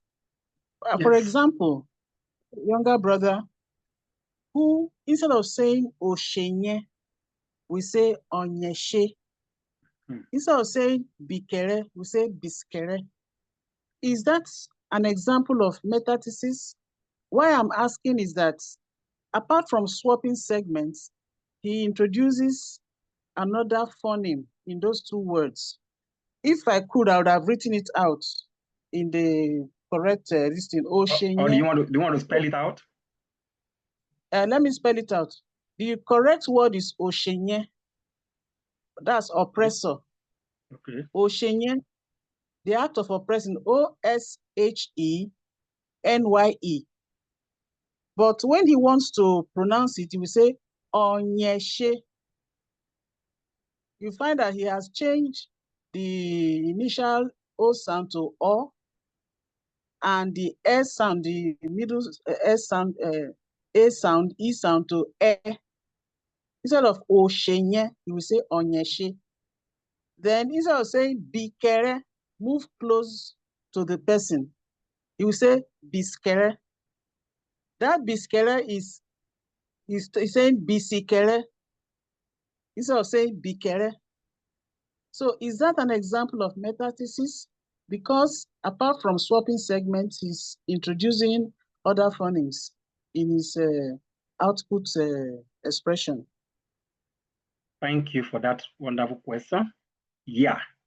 You know, I talk about the fact that phonological rules, I gave 2 examples, don't forget. In the first example I gave, we have a lot of rules, almost 3 rules. Yeah, this page, the last 2 data. If you check where I have UR, only away, and so I have 3 rules. But where I have just car park to park, I have only 1 rule. So if you want to account for Oshenye that becomes Onyeshe, you don't need 1 rule. 1 rule cannot capture everything. But I can bet it with you that one of the rules you are going to use is metathesis, as you have rightly suggested. So you are going to swap, the speakers will firstly swap. If Oshenye is what is on the line, they are the surface qualitative level they produce, or Nyeshe, you are going to swap 2 segments. But that might even be the first thing to do. Yes. But sometimes rules might be applied anyhow, non-sequentially. Then after you swap, you are going to look for another rule that will capture how O becomes O. For example, I can call it lowering. Yes. Because O is higher than O. So you are lowering the vowel O from a mid-high to a mid-low. So another rule, you need another rule to capture that thing. So it's not in all cases that you can just apply one particular rule and get to where you are going. Because if you just say Oshenye, and eventually you now say Onyeshe, and that is not what the speaker says, it means you need more rules, 1 or 2 rules, 1 or more rules to like get to Onyeshe. Or you have to change the O to O. So you apply another rule. Just think about another rule that you can use, which is for you to transform. How do you transform O to O? You can call it vowel lowering. You are lowering the mid-high vowel to a mid-low vowel. Okay, so you begin to apply until you get to the surface level. Thank you very much for that question. Same thing applied to Biskere also. What about Bikere and Biskere? The first one is it Bikere, right? Bikere is the correct word. He now says Biskere. That one is not metathesis. It's more or less like inserting a segment S, because I didn't have the S at the Bikere at the underlying form. Yeah. But suddenly I have it at the surface form. That is insertion. Insertion, okay. Yeah, you are just inserting a new item, what we call an item that is not there before. Extraneous item that is not at the input. So S is not at the input, you have Bikere, but suddenly S shows up at the output. It happens a lot. When we borrow from English to Yoruba, we insert vowel, we insert stuff like that. The more analysis may show if that is actually insertion or whatever. But that is what we can see for now. Basically, it's just insertion. Yeah.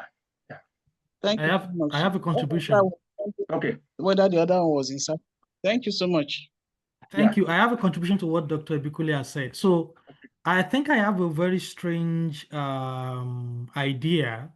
I think that minus ATR retracted vowels always go with nasal segment. So it's a very strong hypothesis I've been pursuing for like a year now, that if you have a nasal segment, you would have a plus ATR, minus ATR vowel. So on Yeshe, in that sense, I want to believe the O is there, not because it's lowering, it's because the nasal segment there is going to force O to become O, because nasality attracts minus segment. I have a paper that I wrote, it's coming up very soon, and I'm trying to argue that that is the case. So even in Yoruba, the case of Oni that you mentioned earlier on, Oni, and that becomes Ele, I believe the markedness constraint there is that N cannot occur before A or O, because N is inherently minus ATR. So the A and when you delete the E, which can attract nasality, the E can be nasalized, but A and O cannot be. So when you delete the E that can be nasalized, you force the N to go back to L. So I agree with Dr. Elugbe, for example, Professor Elugbe, that the underlying segment is Li. So if you add a nasal segment there, you transfer the nasality to the L, it becomes N. So I don't want to say, but that's what I think. So what I'm trying to say is that the contribution of Onyeshe there I think what is driving it is not really lowering, in my opinion, is that a nasal segment, a nasal consonant, attracts only minus ATR vowels, I mean retracted vowels. So I have a professor at University of Maryland in terms of metathesis now, quickly, who, Kate Mooney, I'm going to drop a link there. She's currently driving the idea behind metathesis in linguistics. She wrote a thesis on it, and you can check out her paper and her research here. You will really, really enjoy what she's saying about metathesis. So that I don't take your time, I won't say a lot about the. Wow. Thank you very much for that contribution. That's how language works. When you attract with a language data initially, and you quickly swap into action, you can propose a solution. But in the next 2-3 days, you begin to check and say, oh, this is not a solution. Okay. I really appreciate the contribution you made about the fact that it is that minus ATR vowel N that seems to cause what is happening. But if you look in an initial attraction to me, is just that you have lowered the vowel. But that is not the truth. But what causes it, like we have said now, which is this is a language I've never worked on. Okay, maybe like we have said, the minus ATR N is the one that triggers the O. Okay, so instead of looking at lowering, you might be looking at vowel harmony, right? Yeah, that's another way of looking at it. Maybe Yes. it's trying to harmonize the preceding vowel O, which is plus ATR, is harmonizing itself. I mean, that vowel to become minus ATR like itself. Yes. So, and this is a kind of, that's interesting. Hyman has said something very related. Hyman in 1972 said that it seems like in Niger-Congo languages, you cannot have N before O or A, but it wasn't referring to harmony. So I read the paper and again and again and again, I was thinking around it. I was using Yoruba. I was going about many languages. In a case where you have N, you don't have O. So you can't have Onowo, for example. You have Olowo. Yes. So the N denasalized because only the E there is the nasal vowel. When you delete the E, you retract back to L. So the L is underlined, the Oni there is Oli underlinedly. But when you have a nasal vowel that is E, the nasal vowel nasalizes the L to become N. Yeah, right. Yeah. So it was a good debate during my master's degree in UI with the late Professor Elugbe. Yeah. I agree with him. Yeah. I totally agree with him. Yeah. So sorry, I'm so sorry to come up again because I don't know whether this can also account for dialectal differences. For instance, in Robo language, you have different dialects. Some will say yala, some will say yara. Sometimes the same dialect you can say one, and that one means yam, and some persons will pronounce it ole. So I don't know whether this principle of trying to find out God if bless it is you, ma. Exactly. That is, I don't even have this data. I hypothesized this like I think last year, and many of my professors actually said that it shouldn't be possible. Like we have to consider a lot of data. I was a bit convinced that it seems to me like minus or retracted segment would always trigger this kind of variation. So where you are saying that variation is because the second vowel is nasal, not nasalized. It's nasal inherently. It's going to trigger anything before it. It spread that nasality to the segment before it. You would never find a case where you have like the L is oral and the vowel after it is nasal. You can barely see that, but you can definitely find a case where the vowel is oral and the lateral segment is oral, both nasality and orality. Anyway, don't let me drag it too much, Dr. Ibikunle. That's a very wonderful contribution. I've never sat under this too much. It's too much to take in. Thank you so very much. It was wonderful. So Lovina has a question. Go ahead, please. Okay, so we're talking about condensing phonological rules, and then we talked about alpha notation, we talked about minus alpha notation, and then we went to beta or beta. So I want to know what beta does differently from alpha. It's not clear. I didn't get the last point. You want to know? Okay, I want to know what is it beta or beta does differently from the alpha? How does it come in? Okay. Thank you. Yeah, like I said, the reason why it comes in is because we continue to have different feature having different value. Here, if it is only one feature that is changing, what do I mean by feature? Distinctive feature. Here I have anterior corona. Okay, let me check from the beginning. Yeah, look at where I firstly introduced alpha. Here where I firstly introduced alpha, I will introduce alpha because I have only one feature, voice. That's the only feature, only the same feature that is changing value from minus to plus. No other feature, the cons is constant as plus consonanta, plus consonanta, plus consonanta, plus consonanta, plus consonanta. The only feature, the feature that is changing value is voice. So we need only alpha. And I said within alpha, you have plus and minus quality. Now, why do we need multiple variable notation? You only need to input multiple variable notation if you have two or more values, two or more distinct features changing value. In the first example here, I have plus and plus corona. But when I get to the second format, I have minus and minus corona. It means I'm having two distinct feature changing value from plus to minus. So plus and minus and. That's the first one. The second one is plus corona, minus corona. So having two distinct feature changing value, I cannot use only alpha there. I will have to invite the service of the second one so that each of these will master, will just go for one of the distinct features. So when I use and here, alpha and here, I can't repeat the same alpha for corona. I told you why. The reason why I can't continue to repeat alpha is because alpha has two values.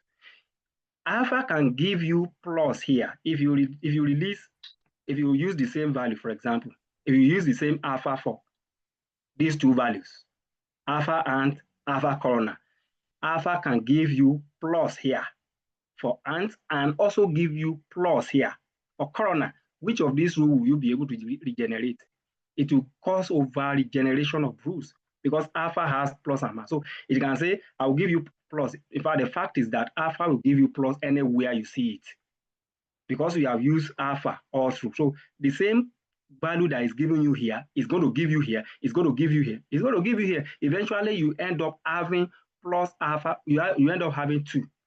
The first one will be everything will be plus, plus, plus, plus, plus. In which case, there's nothing like that here. Minus corona, minus corona. It can't capture the two rules. The second possibility is for alpha to all the way you put alpha to give you minus, minus, minus, minus. And there is none, you can't regenerate the two rules using that. So don't just use alpha for everything. If alpha is giving you plus, it will give you plus across all the features where you attach it. If alpha is giving you minus, it will give you minus across all the features. But if you use alpha for one, if alpha gives you minus here, in minus and here, it's also release the same minus and here. It will capture the one you have on top. Then beta can give you plus here and plus here. And if alpha, I can tell alpha, give me minus. Why beta? Give me plus. I can say alpha, give me plus, beta, give me minus. Then if it does that, then I can say alpha, give me plus, why beta should give me plus. So I will be able to regenerate one. If I say alpha, give me minus, beta, give me minus, I will regenerate all this at the same time. But if you put alpha all through, then there might be a little problem. So the best thing to be the safest side, to be at the safest side, is for you to just give each of these multiple variations to one disease feature per time. Alpha for ant, then here you can give beta for corona, then gamma for other features that are changing. It's to be at the safest side. Otherwise, when you want to generate your rule, you realize that you are over generating rules that does not even apply to what you are trying to conflate together.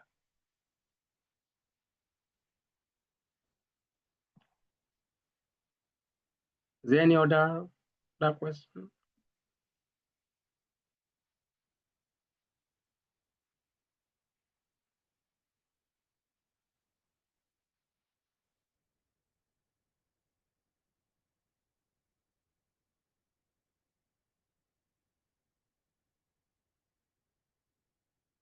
I think there is one last question that says, can you explain again the idea of alpha? So I think that's what we call it a day. The question is, can you explain again the idea of alpha? Okay. It's just like when you are talking about alpha is not a big deal. It's just like a ABCD now. Okay. You know, is that not a Greek alphabet or some alphabet? Just when you say ABCD. So alpha is not sorry, hello, sir. I Yes. think she's saying minus alpha. More like Okay. Okay. If you are saying minus alpha, like I said the other time, alpha and minus alpha, they are just word and opposite. So anytime that alpha is giving you plus, you should automatically be expecting minus from minus alpha. Yeah, this is where we have it. Here, if alpha is giving you plus here, automatically minus alpha will give you minus here. And that will capture rule B here. So if you put alpha here and alpha here, the problem is that if alpha is giving you plus here, the same alpha will still repeat the same plus here. There's nothing you can do to get minus alpha from this and get plus here. The best thing to do is to put one of these stuff as minus alpha, so that when alpha is giving you plus here, you can be rest assured that automatically minus alpha will give you minus. But for one, when you are collecting minus alpha from alpha here, if you are collecting minus from alpha here to generate rule A, automatically you don't need to ask for, you don't need to beg minus alpha to give you anything. It gives you whatever the opposite of what alpha has given you. So if alpha has given you minus for voicing, that give you minus for voicing, immediately minus alpha sees it and give you plus. It will never give you minus, because alpha is giving you minus. It cannot, minus alpha will never give you minus. Minus alpha looks at the opposite of alpha. Whatever you are getting from alpha, minus alpha will consider the opposite and give it to you. Am I clear now? So if I'm getting minus alpha from alpha, then minus alpha will give me plus. If I'm getting plus from alpha, minus alpha will give me minus. So opposite of alpha is what minus alpha means. And we use that to capture dissimilation, like I said. These are things that happen in human life.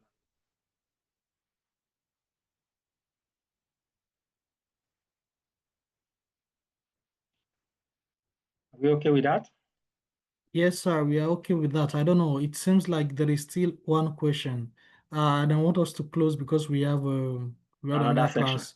Yeah, in like 40 minutes ish. But Okay. maybe you can quickly say one or two things about this question. What is the role of mental grammar in generative phonology? What is the role of Mental grammar in generative phonology? Yeah, The like we role of said, mental grammar, the grammar in the brain, the mental grammar. Yeah, we have said something related to that, where you have mentioned underlying representation. There's no how you talk about mental grammar without reflecting what we call underlying representation in phonology. The role is that is what is in the mind. And I've mentioned the quality or the features of underlying representation. That is your mental grammar. Everything there is perfect. If I know phonological rules or process has taken place, items there are called the competence level. That's the competence level. Items have not been moved, no deletion, no insertion of anything, no movement of anything at the mental grammar. So it is from there that you now begin to apply other phonological rules before you now produce stuff like that. Native speakers are unaware of all these rules we are talking about. They don't know. You can't be asking native speakers that what is the assimilation in your language. He doesn't know anything about that. So the mental grammar is that knowledge that he has. So in the phonology, we call it underlying representation. So you bring it in and you apply some rules unconsciously, subconsciously to the speakers and get to the surface form. The linguist goes there to analyze and say, oh, this is what you have in mind in your mental grammar. But when you talk, this is what you are saying. Okay, linguist will go and work on how you move from the underlying form, the mental grammar, up to the surface phonetic form. Okay.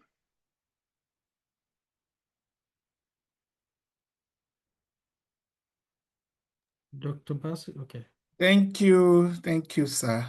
Thank I you so think much. we have to stop the recording now and get ready for the next class. Those who want to still continue the discussion can do that, but that won't be captured in the recording because of other things. Thank you. Thank you. Thank you, sir. Bye-bye.